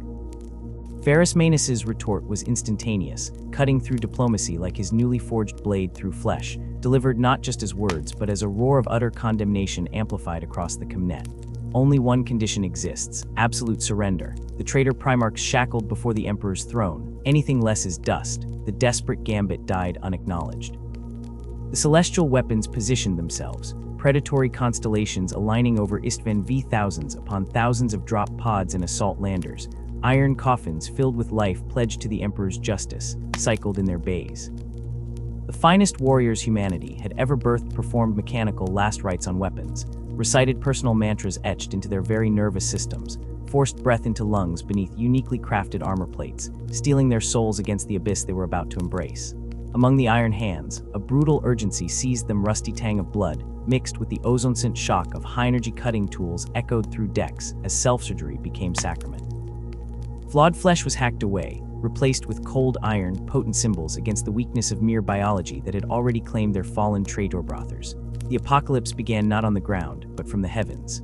The Loyalist fleet unleashed a thunderous annihilation barrage upon the traitor-held planet, a celestial firestorm enveloping known anti-aircraft positions and defensive bulwarks below. Then followed the descent, thousands of drop pods screaming through the filth-streaked atmosphere of Istvan V, colossal meteors wreathed in flame and righteous fury. They hammered into contested ground, impact craters overlapping like monstrous footprints. The initial landings were brutal, contested hive by hive, trench by trench, stifled air thick with promethium smoke and the grit of pulverized rockcrete, yet the beachheads, slick with blood and scorched metal, somehow held. 3 legions stood upon traitor soil. From his vantage, elevated upon a mobile command bastion bristling with auspex dishes and grim-faced dispatchers, Ferrus Manus surveyed the churning hell below. Calibrated barbarity guided his commands. Identify weakness, exploit it, grind the defenses into dust. Iron Hands warriors advanced with bitter discipline, phalanxes and kill teams forming grisly gears in a mechanized war machine described only in blood price. Tanks unleashed annihilating broadsides, heavy weapons teams raked defensive positions into shredded remnants, tactical squads seized vital ground, clearing nests of resistance with remorseless efficiency. Rage was channeled, harnessed, until it wasn't. Through the Hethes shimmering across his magnoculars amidst the perpetual thunder, Ferrus saw them. Familiar titans striding through the carnage they had wrought, Horus himself, lofty on a fortified bastion, orchestrating the Planetara-scale slaughter. Engron, a frenzied whirlwind of ceramite and chain X's, blunting a World Eater's spearhead against loyalist lines in a spectacle of berserk violence. And then him, Fulgrim, resplendent even in damnation. His flawless purple armor, scornful luxury against the squalor of war, glowed like corrupted amethyst. Held aloft, gleaming with sickly power, was Fordbreaker, the very thunder hammer Ferrus had gifted him, an artifact smeared with loyalist blood. This sight detonated the buried containment within Ferrus Manus. Precision, coordination, strategy, mere concepts of foreplay preceding the only act that mattered now, vengeance. With a roar that shattered Vox channels nearby, he ignited his jump pack, ignoring the umbilical tug of strategic positions below. He became a Silverandern comet, arcing high over the established front lines, plunging deep, recklessly deep, into the rotting heart of the foe's territory. Behind him erupted pandemonium as his elite, the grim Morlock Terminators, his personal Praetorians, immediately shattered their disciplined formation, engines roaring as they clawed upwards to shadow their genocide, committed to protecting him or finding death beside him. Seeing their Primarch, their living imperator, vanish into the enemy's core, 10 full companies of Iron Hands veterans, the Legion's iron spine, tore themselves from their tactical assignments. Held positions were abandoned, flank support evaporated, the meticulously planned ground war dissolving into a stampede of battle-frenzied giants charging headlong, blindly, following Ferrus's voice-echoing fury over the Vox. The entire loyalist assault hemorrhaged cohesion. Vulcan and Corvus Corax, grimly observing the unspooling disaster, moved their reserves like pawns in a lethal game. But the sudden, gaping voids carved across the loyalist lines were swift invitations for the traitor feast. Engron's rabid World Eaters crashed into the no-exposed left flank, where Vulcan's salamanders frantically tried to solidify a crumbling defense. Mortarian's implacable death guard, like corroded glaciers, ground into the hastily reformed Raven Guard right, their plague clouds shrouding the shadows favored by Corax. And at the epicenter of the collapse, Ferrus Manus and his dwindling Morlocks carved a river through traitor flesh. They were a living avalanche, momentum and wrath overcoming desperate barricades and ferocious counterthrusts. Ferrus himself was terrifying, his unnamed blade painting fleeting arcs of impossible light, rising and falling with devastating finality, each perfected swing shearing through traitor armor like parchment, each impact silencing another voice raised against the Emperor. His silver hands, symbols of his defiance against fleshly frailty and unbreakable resolve, dripped with gore and engine oil, staining their pristine ceramite. He slaughtered his way, unstoppable, inexorable, towards the deliberately placed epicenter of his personal damnation where Fulgrim waited. The Phoenician hadn't directed this latter phase from afar. He stood proudly exposed, baiting this inevitable confrontation amid a grotesque tableau carved from loyalist remnants and mutated flora choking the blasted landscape. Around him stood his Praetorians reborn, the Phoenix Guard, those same warriors drenched in Morlock blood from the bridge of the Fist of Iron, their Imperial halberds now shimmering with eldritch light, held in perfect murderous formation. Ferrus exploded through a final desperate traitor squad, hurling bodies aside like chaff. He landed hard amidst them, weapon already pulled back for the killing strike. There they stood, brother to fallen brother, titan against titan. The betrayal itself hung thick in the sulphurous air, a miasma of despair mirrored in the wildly flickering energies crackling between them. Speech was impossible, irrelevant. Only annihilation remained. The duel shattered the cacophony around them, a localized apocalypse. Ferrus attacked with fury barely leashed by millennia of masterful swordsmanship, every blow aimed to terminate existence, an explosion of power driven by grief transmuted into incalculable rage. Fulgrim moved with an unnatural, serpentine grace granted by the corrupting touch, a mesmerizing dance of impossible biology. Both hands were instruments. The subtly shifting lair sword sang a high, insane lullaby pulling at the senses. Fordbreaker seemed to pulsate with dark sustenance as it sought to shatter bone and spirit. Their colossal weapons met not with clang but detonation, shockwaves erupting like localized thunderclaps rocking warriors meters away. It was cosmic stalemate. Ferrus's blistering fury and peerless martial skill, tempered across ages of impossible victories, clashed against Fulgrim's raw, infernally augmented resilience and otherworldly speed, canceling each other in horrific, earth-shattering equilibrium. Around their dueling titans, the greatest champions of Iron Hands and Emperor's children entered their own miniature Armageddon. Morlocks, veterans of seemingly eternal conflicts, fought side by side since the Great Crusade coalesced, met the Phoenix Guard, now tinged with eerie mutations and guided by malevolent intelligence. Skill met depravity, brotherhood battled corruption. Terminator armor, bulwark of the Imperium, resisted until it didn't. The demonic taint coursing through the Phoenix Guard lent their strikes unnatural force. Wet cracks echoed as ceramite failed, ancient weapons picking vulnerable armpits and neck seals. One by one, too swift, too unholy, the Morlocks' fell-broken legends dragged down into the bloody mud. As his last guardians dwindled, Ferrus's attacks became fevered, desperate. He landed a tremendous blow high on Fulgrim's ornate pauldron, staggering the corrupted Primarch backwards. Then, with impossible speed undimmed by fatigue, thrust deep, penetrating the layered oromite and plasteel over a secondary heart. For a fleeting crystalline moment, victory seemed less tangible, more horrifyingly near. Ferrus saw it flare in Fulgrim's widened, alien eyes as the Phoenician stumbled, true blood, dark and corrupted, welling from the grievous wound. But in that millisecond of perceived triumph, a new, shattering sound tore across the plateau, a sound promising salvation. The colossal thunder of mass landings, wave after wave of drop pods and assault carriers puncturing the ash-clouded sky. The reinforcements. Hope swelling into certainty surged through Ferrus like adrenaline. He almost grinned behind his respirator, a grim rictus. The Night Lords, Iron Warriors, Alpha Legion, word-bearers they had arrived. The traitor flank was turned. The Loyalist hammer would triumph. He believed the tide had not just turned, but had become a tidal wave about to drown the usurpers. It was a terminal convulsion of optimism. Horror unfolded with brutal, mocking speed. The newly disembarked legions didn't advance towards the traitorous heart. Their very first actions were turning their weapons upon the loyal legions on the flanks. Lascannon beams, seething plasma bolts, and hails of bolter fire slammed not into Horus's bastions, but into the exposed backs of the salamanders, desperately shoring up their flank against the World Eater's onslaught. Countless Raven Guard, caught mid-maneuver by slaughtered Grakeled warriors they thought were brethren, died in the opening volleys, shredded by weapons they hadn't thought to fear. Carnage erupted where expectation of deliverance had bloomed. Vox Channels became a shrieking battlefield of panicked shouts and frantic ident requests drowned in horrific static and chiming, interrupt bursts of discordant laughter. Vulcan and Corvus Corax, witnessing annihilation unfold against warriors wearing Imperial colors, understood terminal betrayal before words formed. The trap wasn't just sprung, it was absolute, perfected in deceit. The second wave was poison. They were traitors of the deepest dye, playing their hand at the moment when it guaranteed maximum slaughter. Loyalist positions vanished beneath converging fire from all cardinal points.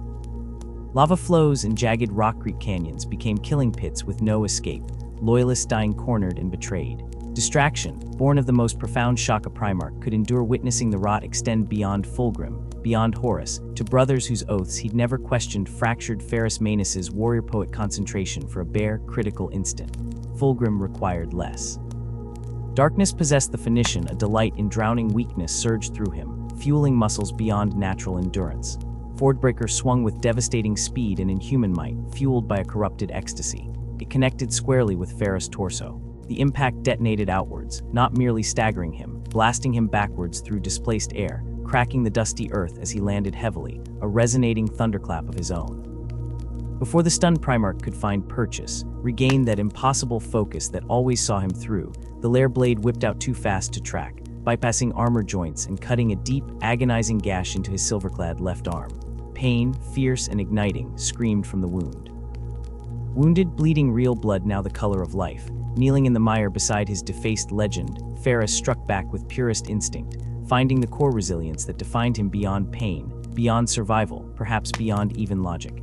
His counterstrike slammed Forgebreaker from Fulgrim's grip, sending the artifact spinning wildly across the churned, gore-slick earth.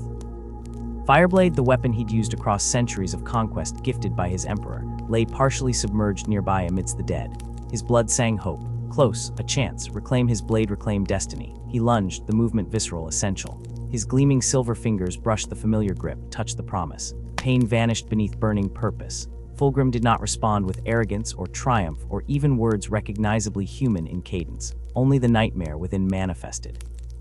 The demonic entity coiled within his soul seized total sovereignty. Impossible connection. The lair sword laughed a harmonic discord, chilling the air itself. It moved faster than visual tracking betrayed. It slapped away Ferrus's desperate grab for Fireblade with contemptuous ease, already curving its path impossibly in midair, seamlessly transitioning into the killing trajectory.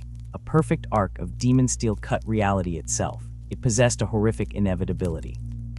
A singularity point no biology, no Primarch reflexes born of Imperial science could evade. In that impossible microsecond vacuum before contact, suspended between gears of time itself, Ferrus Manus, Primarch of the Iron Hands, Gorgon of Old Earth, understood absolute failure instantly, comprehensively.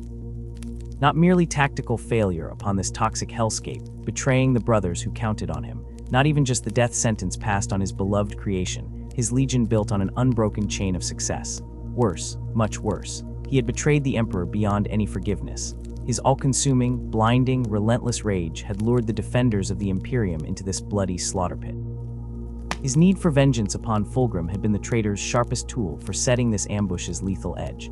His failure condemned Vulcan and Corax and their sons to being butchered. His failure shattered the Vanguard's strike force. His hubris handed the galaxy itself further towards the night. The sword descended. The cold, calculating mind that had orchestrated the wrath of the Iron Tenth finally fractured, not from external force, but from within. Reason itself smashed aside by a personal, corrosive hatred worn like a badge of pride. Ferrus Manus, Primarch of the Iron Hands, the Gorgon of Medusa, strode into the killing ground not as a commander, but as a brother betrayed and burning to exact payment. He led his sons, his perfect weapons of war, not towards strategic victory, but into the gaping maw of a trap baited by treachery.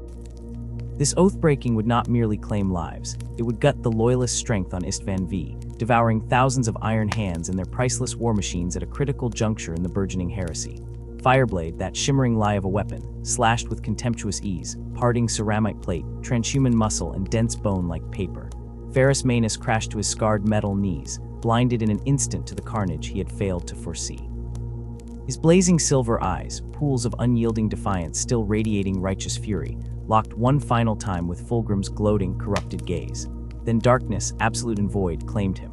The instant the Gorgon's massive form slumped forward, a silent, psychic thunderclap detonated through the psychic lattice binding every Iron Hand to their genocide. It was beyond pain, beyond comprehension, a sudden, wrenching annihilation of a presence that was as fundamental as breathing. Every battle brother staggered as if gut-punched, a terrifying emptiness howling where moments before there had been an anchor, a certainty that defined their purpose. Across the Nurgle depression, as shells screamed and bolters chattered, warriors collapsed, minds shattered by the severing blow, crumpling under the psychic weight of their father's murder. Others, shields overcharged by the backlash of helpless grief, erupted into berserk rages, discarding tactics, orders, cover, and sanity. They charged. Not for objectives or even survival, but for the release that lies only at the terminus of oblivion, to join their Primarch in eternal silence. First Captain Gabriel Santor, blood-spattered and locked in combat with a knot of traitor Marines only meters away, bore horrified witness.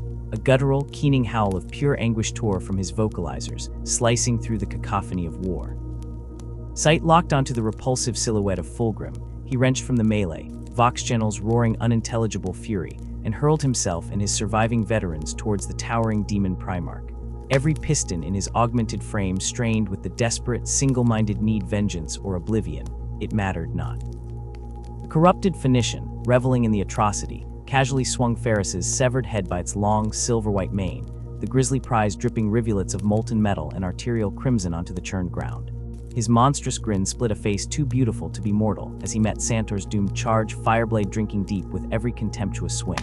Lieutenant, sergeant, battle brother each fell in a spray of sparks and gore, the distance tasting victory like iron in Santor's throat. He never bridged it, a final stride from his target, sighting sensors screaming warnings, and concentrated heavy bolter fire erupted from a concealed word-bearer's emplacement concentrated solely on him. Mass reactive shells chewed through venerable Terminator plate, cracking ceramite, bursting cables, rending hardened muscle beneath. His armored form convulsed and jerked like a puppet severed from strings, sparks flaring from ruptured power conduits. As vision faded into static and pain, sensors dying, his failing optics registered one final, horrific image. Fulgrim, already contemptuously turning away, the Gorgon's ravaged head swinging grotesquely from one perfect, corrupted hand, retreating like a thief in the night from the charnel pit he had created. The Loyalists, the resolute Salamanders, the shadow-fleeing Raven Guard, the now implacably annihilated Iron Hands faced eradication within the grinding vice of the Nurgle depression. The initial ambush forces tightened their cordon before them, while from sectors believed secure, yet more legions of traitors flooded the plateau, an inexorable tide emerging from concealment. Outnumbered brutally, outmaneuvered at every scout's fleeting report, the trap snapped shut with devastating finality. The Salamanders and Raven Guard, grim but unbowed in their morning fire, Vulcan and Corax still roaring defiance, executed brutal fighting pullbacks. They hacked corridors through the traitor lines, sacrificing rearguard squads wholesale for even a sliver of a chance at escape, fleeing the hellish abattoir Istvan V had become. The iron hands, bereft of their core, their will shattered and replaced by consuming, self-destructive rage, scorned even this brutal calculus of survival. They fought only where they stood, no retreat, no quarter sought, no quarter given.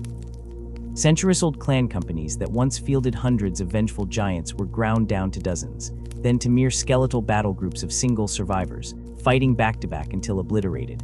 Iconic dreadnought sarcophagi, cradles of priceless eternal fury, were cracked open and silenced like discarded toys by focused artillery or swarming traitors. Irreplaceable Tartaros and cataphractii Terminator suits, carapaces scarred by centuries of crusade, ruptured and burned, incinerating the noble souls within who, perhaps, welcomed the release that denied the monsters their trophies. Yet, in this apocalypse of iron and fire, defiance flickered. A ragged squad coating their grimy green plate against the hull of a gutted Thunderhawk Tech Marine aspirants, led by the grim determination of Iron Father Cassian Carden, battled like furies against swarming assault troops. Purpose drove them harder than the Voxhorns screaming imminent encirclement beneath the roar of nearby explosions. Welders spat furious blue arcs amid spatters of enemy fire on ruptured engine couplings, reinforced torn plating, jury-rigged motive systems. With traitor bolter fire hammering the exposed transport, they somehow hurled back boarding attempts, dragged aboard dozens of the most grievously shattered Marines who still clung to existence, and roared skyward on plasma plumes before traitor interceptors could lock on. Elsewhere, a crippled land raider, hammer of wrath paint streaked with scorch marks and gore, tracks shrieking a lament, bowled through a berserk world eater's cordon.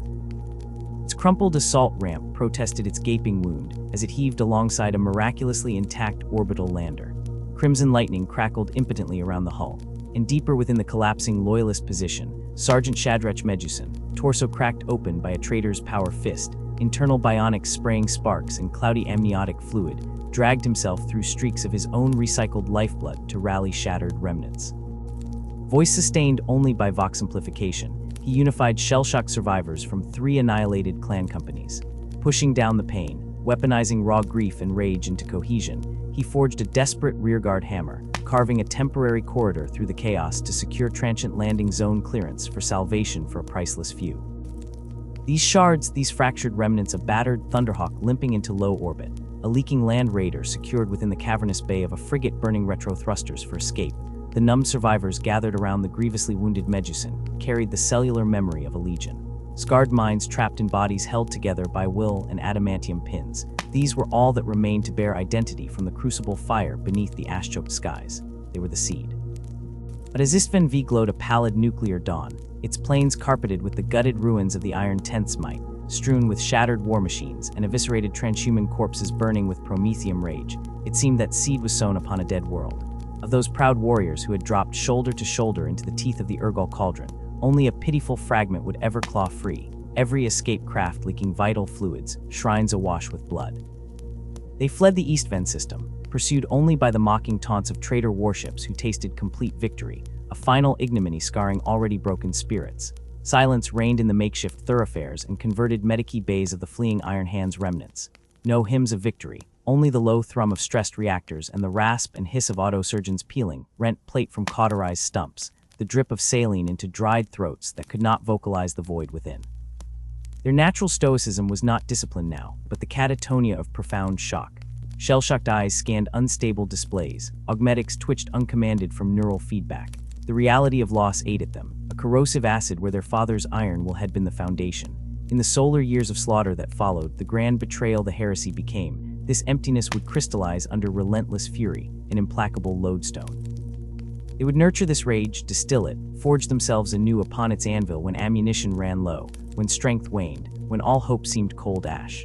In hatred they found a purpose, a twisted mirror reflecting the strength Ferrus Manus embodied but void of his guiding light. They would remake their very selves in the broken image of their fallen genocide, but amplified through the lens of vengeance and trauma. Not just augmenting flesh with steel to conquer physical frailty as they had before, but systematically excising the biological legacy itself. They sought solace in cold logic, not emotion, strength in the unfeeling machine, not the vulnerable meat sack, pain, loneliness, doubt, unclean eruptions of flawed flesh to be purged by saw and cyberlathe. Their humanity, joy, camaraderie, the capacity for mercy became dead weight, ritualistically sacrificed on the altar of mere survival. Beneath the monotone recitals of tactical Mechani's logs and the rhythmic thrum of servitors, beneath the hard binaric cant of the tech marines, an aching, illogical splinter remained. A desperate, burning ember, some fiercely guarded amid the chillvoid of their ascension to cold iron. The traitors displayed Ferrus Manus's had a final trophy waved in the face of existence, but the body imprisoning that intensely pure spirit was never recovered from the carnage of Istvan. Though the galaxy still bled from the wounds inflicted by Horus's treachery, the Iron Hands found no solace in the Emperor's interment upon the Golden Throne, only fuel for a colder fire. Their shattered soul resonated with the Great Scouring's brutal mandate, a galactic purge, systematic and pitiless. Hunting down the shattered remnants of the traitor legions suited the hardened core that had replaced whatever empathy lingered before Istvan V. They stalked the ruined stars not in the name of rebuilding, but for eradication, for vengeance measured in ash and silence. Every traitor purged was a blow struck against the weakness that had felled their Primarch Ferrus Manus and stained their legion's honor. Yet victory's cold ashes offered no warmth. The scars of betrayal ran too deep, deeper than ceramite, reforging them into entities of brutal, unyielding calculus. While others, loyal sons of the throne, gazed upon the shattered Imperium with the weary intent of reconstruction, the Iron Tenth saw only unfinished work, traitors yet breathing, and a deeper rot the perceived laxity, the emotional frailties that festered like gangrene in the hearts of their fellow loyalist Astartes, making them weak, making them potential failures. The Horus Heresy had ended with humanity spared total annihilation only by the Emperor's sacrifice, confining him to the life-sustaining agony of the Golden Throne. As the Great Scouring's final embers cooled, leaving a galaxy choked with debris, the Imperium faced the Herculean task of resurrection, not merely steel and stone, but the very soul of its governance, the corrupted institutions that had allowed the fall. Robout Guilliman, Primarch of the Ultramarines, arrived as the architect of this painful rebirth.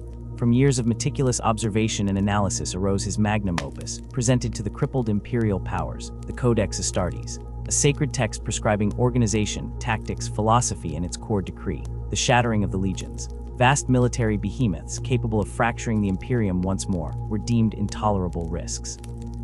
1,000 warriors per chapter, that was Guilliman's limit, his insurance against another Horus. News of this profound restructuring vibrated through the stern councils of Medusa. Debate hummed within the networked minds of the Iron Fathers. Factions formed like opposing currents in a cold sea. Some acknowledged the brutal logic. Guilliman's fear echoed their own disavowal of singular legion command, their preference for the collective Iron Council, mirroring the Codex's foundational wariness. Yet others recoiled, their numbers already savaged at Istvan were their dwindling arsenal against galactic frailty. To willingly partition further seemed like self-imposed disarmament amidst an eternal war. This intellectual stalemate, shattered under the piercing observation of Iron Father Andoranic, laid bare as a simple, undeniable equation. The Iron Hands have chosen the path of strength. To resist adaptation is fear. Fear is weakness. Logic, pure and inescapable, dictated their course. Acceptance of the Codex Astartes was not obeisance to Guilliman. It was a demonstration, a battlefield trial proving their resilience against all change, proving their core strength anew. Just as the Legion had endured Istvan, it would endure the second founding with flawless mechanical precision, an iron resolve untouched by doubt. The second founding cleaved the remnants of the 10th Legion. In a process devoid of ceremony or sentimental valediction, foolish weaknesses, both the Iron Hands fragmented, coldly logical. 3 successor chapters emerged: the Red Talons, notorious even then for severity, the Brazen Claws, destined for the Ultima Segmentum's perilous marches, and a third, a chapter shrouded in administrative fog, its name and heraldry obscured within imperial archives, departing Medusa to forge its own isolated destiny. The fourth entity retained the sacred name and symbology, the Iron Hands chapter, anchored on their ironwrought homeworld. Division followed precise, meritocratic formulas, veterans, technicians, Werengans, precious genocide, all apportioned mathematically. No tearful farewells, no exchanged relics heavy with lost brotherhood. Sentiment corroded logic. This was strategy, necessity, painful only in the impracticality endured prior. For the warriors remaining as the Iron Hands chapter, the second founding's aftershocks initiated rigorous introspection and reorganization. Guilliman's Codex prescribed a rigid 10-company structure. The Iron Hands adapted it, warping the framework to the harsh, unforgiving metal of Medusa. They cast aside sterile numerical designations. Instead, they resurrected clan companies, each bearing the heraldry and stoic nomenclature of Medusa's ancient, nomadic peoples. This wasn't pageantry, it was a fundamental retuning, binding the chapter irrevocably to their world's blood-soaked history and the warrior ethos that had shaped Ferrus Manus himself. Each clan company, like a self-contained engine of war, cultivated its own identity. Clan Ron became masters of armored annihilation, their land raiders grinding treads into mud. Clan Dorvok specialized in siegecraft, every assault a meticulously calculated demolition. Clan Garak excelled in the precise, overwhelming application of Devastator doctrine. These individual strengths, coordinated with chilling efficiency by the Council, ensured the reduced chapter maintained terrifying tactical flexibility despite its shrunken size. The clan structure transcended the battlefield. It dictated recruitment. Aspirants were not culled randomly from Medusa's hardscrabble population. Each clan forged deep, enduring bonds with specific nomadic tribes, drawing recruits exclusively from these harsh cradles. The raw potential of Medusa's youth was hammered upon the anvil of both universal Astartes indoctrination and specific clan traditions, loyalty layered upon loyalty. This cultural integration birthed another practical deviation from Gilliman's perfect template, the land behemoths. Medusa's very bones shifted violently. Permanent fortresses were invitations to tectonic ruin. The solution was perpetual motion, colossal tracked fortresses, mobile fortress monasteries traversing the ever-changing, mountain-shearing landscape, clan strongholds on relentless treads. While clans enjoyed significant tactical autonomy, central facilities served the unified chapter. Preeminent among these was the Gorgon's Forge, a sprawling mountain of industry anchored near Medusa's southern pole. Home to a dedicated Adeptus Mechanicus enclave, its cavernous halls pulsed with the relentless, deafening symphony of relentless industry. Battle-scarred Iron Hands vehicles were born here for restoration and consecration anew. It housed the silent, dreaming dreadnought tombs, waiting to be roused by the call to war. And here, the chapter's finest artificer-crafted weapons masterpieces, forged only for its proven icons of icy fury, received their final tempering. Rumors whispered of fragmentary standard templates slumbering within its deepest vaults. Relations with the successor chapters flowed and ebbed over subsequent centuries. Initially, bonds forged in shared lineage remained, strong intelligence flowed. Battlefields witnessed their combined iron fist descending upon common foes. But millennia flow like molten iron, cooling and fracturing. Slowly, inevitably, the connections weakened. The chapters diverged. The Red Talons, under the brutal chapter master Alberech, spiraled into legendary ruthlessness, waging extermination campaigns against populations, showing the faintest taint of corruption or frailty excesses that even the Iron Hands noted. The Brazen Claws anchored themselves in the frontier hellscapes of the Ultima Segmentum, focusing their stark pragmatism against relentless Xenos tides along the eastern fringe. The third chapter, a phantom in the Imperial record, vanished deeper into isolation, severing even the strained ties with its brother successors. By the latter epochs of the 32nd millennium, communication was reduced to sterile battle data packages and rare requests for intervention in near-hopeless war zones. This emotional void was expected, inevitable. Sentiment was a flaw excised, allowing the alloy of brotherhood to soften their resolve, contravene their foundational creed. The centuries hardened the Iron Hands like quenched steel. The surgical replacement of the left hand, a potent symbol of dedication to their Primarch's ultimate sacrifice, and the shedding of weakness became merely the inaugural step on a cascade of augmentation. Veterans stratified by millennia of warfare often retained only their brain mass, spinal core, and vital organs encased in rapidly dwindling flesh. The rest was cold, flawless machinery. This transformation spiraled inwards. With each unit of flesh discarded, emotion dulled into cold data points. Tactical processing accelerated unimpeded by hesitation. Pain became meaningless static, fear an illogical subprocessing error. What necessity began replacing mangled limbs evolved into a deliberate dogma, elective augmentation, a pilgrimage towards machine apotheosis, undertaken not for repair but for transcendence. Their sparse sacred sites mirrored this stark duality. The ice pinnacle impact crater of the Primarch's arrival, site of his mineral metal, remained a pilgrimage crucible. Neophyte aspirants ascended its treacherous slopes, confronting killing winds and shearing ice. At the summit, within the hollow marking the Primarch's descent, they contemplated both glorious origin and devastating absence, steeling themselves in the harshness that shaped their genesis. Similarly austere, the Chamber of Shadows served. Preserving scarred relics of the heresy armor shattered at Istvan, bolters that spoke final judgments upon traitors, effects of heroes turned to dust. Its function diverged from nostalgic veneration. Not a museum for sentiment, but a cold shrine to failure and its cost. Meticulously maintained objects served as tangible gravity wells of consequence, the stark evidence of triumphs obscured by ultimate disaster. Over millennia, the Iron Hands' singular path widened the gap between them and their cogsbound kin. Their drive towards the synthetic, their ruthlessly dispassionate warfare, their profound, near-fused relationship with the omniscience priesthood all were viewed with chilling suspicion by imperial power centers, the Inquisition's watchful gaze, the ecclesiarchy's superstitious unease. Yet friction notwithstanding, their loyalty stood beyond reproach. Their campaigns against the Imperium's endless enemies, heretic Astartes, snarling Xenos, treacherous humans unfolded with unbreakable, terrifying resolve. Brutality was efficiency, inhuman detachment was clarity. When the universe howled madness, these traits weren't flaws, they were assets. Throughout the slow death march of empires, the Iron Hands remained defined by the fundamental tension they refused to resolve. The ceaseless drive to shed organic weakness, to transcend humanity's frailties through metal and logic, while paradoxically cleaving to the core tenets that demanded that sacrifice loyalty, duty, sacrifice the very cornerstones of the Emperor's Astartes. It was this unreconciled duality that sculpted their cold evolution across the 10,000 years since Ferrus Manus fell. Now deep within the frozen shadow of the 41st millennium, the Iron Hands persist, iron-willed, unbroken. 10 millennia without a Primarch have not blunted their purpose, they have whetted it sharper yet. Their singularity remains. Forget tactical reserves, forget dedicated scout formations. Their codex simply does not apply, their reality torn apart by loss. The 10 great clans of Medusa govern their structure, fierce competition, and undercurrent animating rigid discipline. Each clan company a self-contained engine. Pooled veterans imparting harsh wisdom, recruits tested in clan-specific crucibles, specialists honing clan-forged doctrines, titans kneeling to clan priorities. Fields of conflict become brutal proving grounds where superiority is measured solely in annihilated foes and weaponized innovation. Clan honor burns dull and cold as iron pulled from the forge. Collective governance, mechanical and ancient, rules them. The Iron Council, 41 fathers integrated into the deep logic of holy circuitry. Neural augmetics weave consciousness into radiant skeins of binary cant. Data bursts scream through spinal plugs and cranial interfaces, linking them to towering thrones in the eye of Medusa.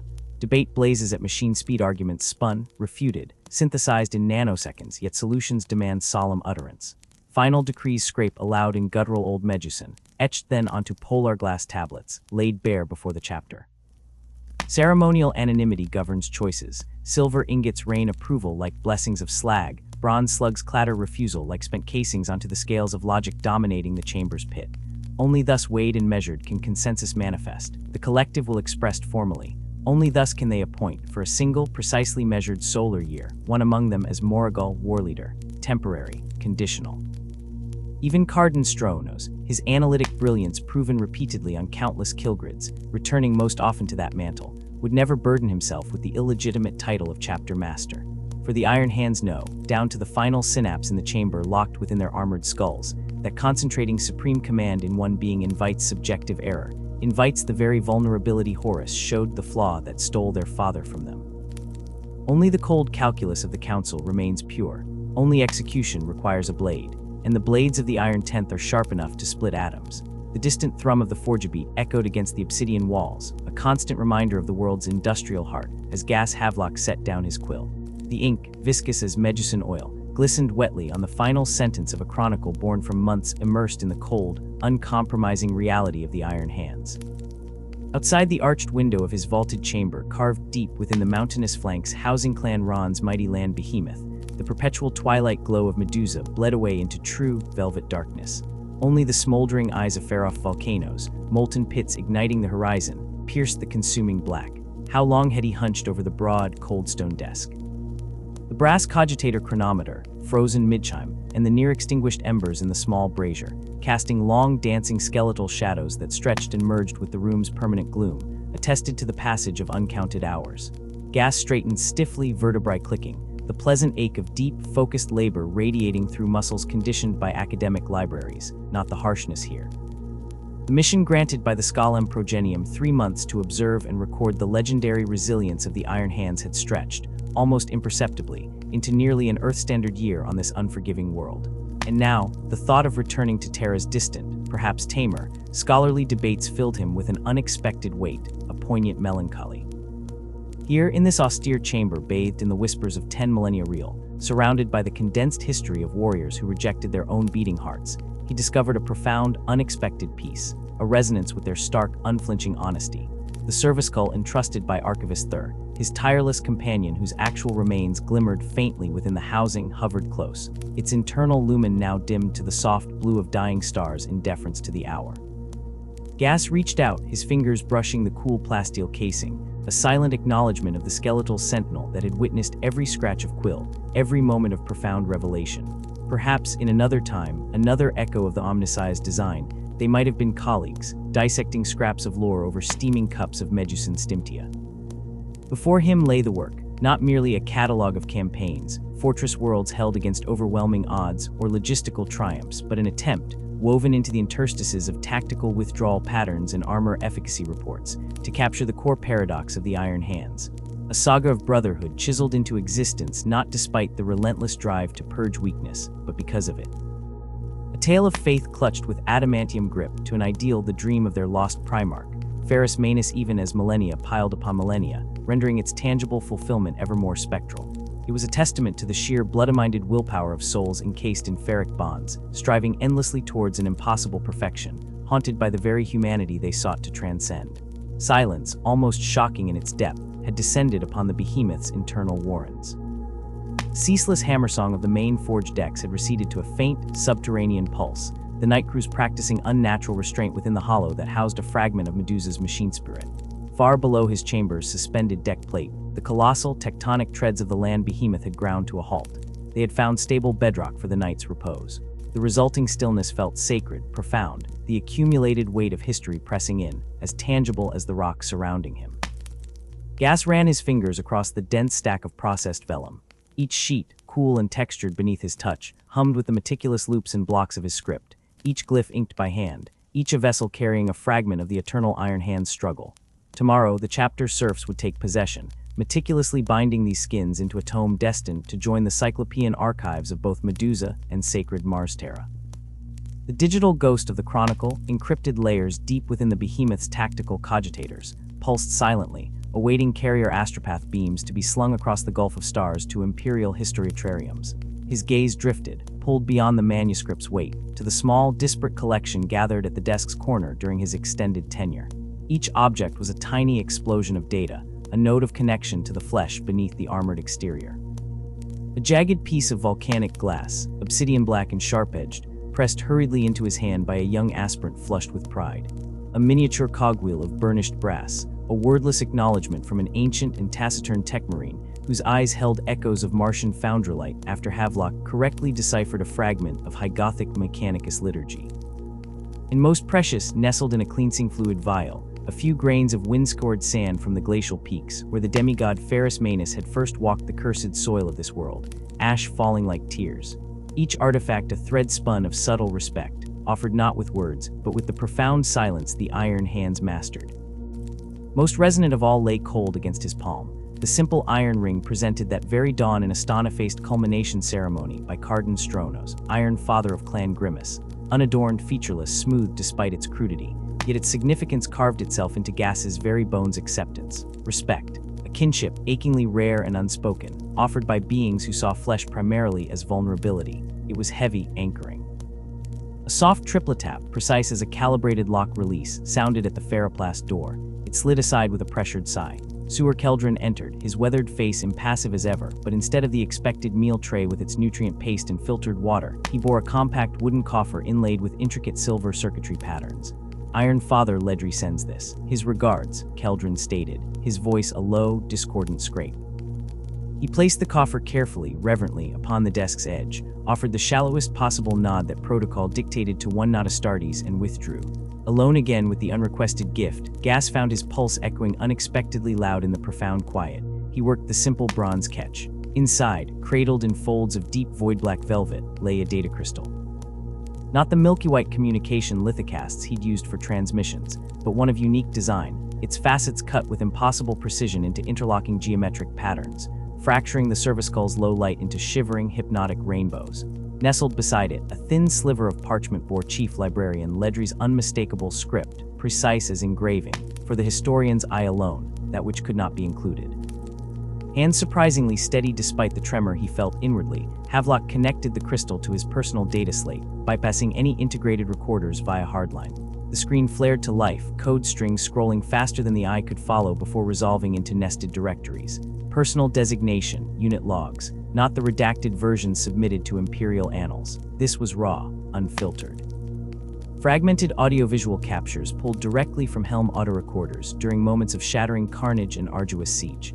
Timbres of voices stripped raw with fatigue, cries of agony and defiance indistinct beneath the roar of battle, the wet crunch of ceramite yielding, the trembling sight pictures rendered by Helm optics as a battle brother fought beyond mortal injury. Personal scrolls surfaced, translated from harsh Medusan dialect, the melancholic verses scrawled in flickering electromagnetic record by Iron Father Boatal on the eve of frost, grieving lost brothers not merely as tactical deficits but by name. The scathing technical critique scrawled by Master of the Forge Acturak, intermixed with startlingly lyrical descriptions of foundrifiers as Promethean dances. The bleak resignation in Chaplain Skalger's encrypted meditations on faith tested by witnessing, yet another cherished command cruiser crack, open like an apothecarium specimen under Necron Gauss cannons. There were private communion circulars exchanged within Clan Ron's command strata, filled with brutal pragmatism, yet underlaid with care. Care for the structural integrity of their siege platforms, yes, but also care for the individual lives understood to be valuable equipment, but somehow more. And beyond battle, fleeting grainy captures, an iron hand in partial armor, immobile as sculpture, silently watching white-hot magma spill from Gorgest Mons through plate glass viewports, the carefully coordinated effort of 3 tech marines meticulously scrapping fallen dreadnought hulls, their movements possessing a quiet, almost reverential grace. A rare moment of silence between Warsmith Terrans and Iron Father Gravok on the observation deck of the Resolute, gazing as warp effulgence streamed past the armored viewports, Gravok gesturing minutely towards the constellations beyond home. Tears, unbidden, scalded gas Havelock's eyes, tracing cold paths down cheeks made dusty by Medusan air. This wasn't just secret history.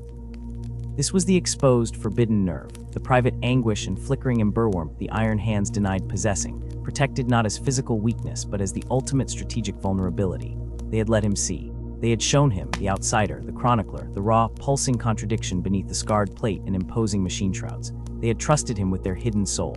Moving as if guided by the gravity of the revelation, Gas stepped towards the small observation aperture. Far above, a rare and fleeting tear finally opened through Medusa's choking volcanic veils. Cold, sharp air braced him as he gazed upwards. Stars, cold and ancient as grief itself, blazed down in their multitudes, indifferent to the struggles of warriors or historians. These very points of light, this cosmic backdrop, the thought hammered into him with physical intensity. He must have seen this, Ferrus Manus. Standing on this unforgiving rock thrust into the void, eyes like chips of steel reflecting heaven's cold fire, 200 years before the Great Crusade brought him to command legions. And for 10 millennia since, this same galactic vault had looked down, a silent witness to the Iron Hands' unceasing odyssey. Victories bought with oceans of spilled promethium and blood rendered cold almost before it could fall. Defeats endured with stoic silence that masked planet-crushing anguish, the relentless drive towards strength warring perpetually with the specter of inherent fragility. Dawn, a grudging blush, would inevitably bleed across the Medusan wastes, bringing pragmatism back to the land behemoth. Preparations would unfurl, the packing of his few belongings, the final calibrations of the astropathic choirs preparing the official chronicle for transmission, the waiting voidcraft scheduled within the planetary rotation week for the long voyage back to Terra, back to verdant landscapes whispered of in archival lore, back to lectures, debates, perhaps laurels bestowed by administratum functionaries. Yet the knowledge settled within Gas Havelock, Bedrick certain. A core part of his being, like a critical cog transplanted, would remain here, anchored deep within this stormrack system, bound forever to Clan Ron's mountain fastness and the echoing silence of the forges. Similarly, inhaled through every breath, assimilated into the very structure of his thoughts, was Medusa's relentless honesty, its brazen refusal to hide its scars, its terrible, unyielding resilience. It was etched upon his soul. As overhead constellations painted their slow, inevitable arc across the rent in the clouds, Gas Havelock, scholar no longer quite whole, allowed the faintest upward curve to touch his lips, not quite a smile, perhaps, but a recognition.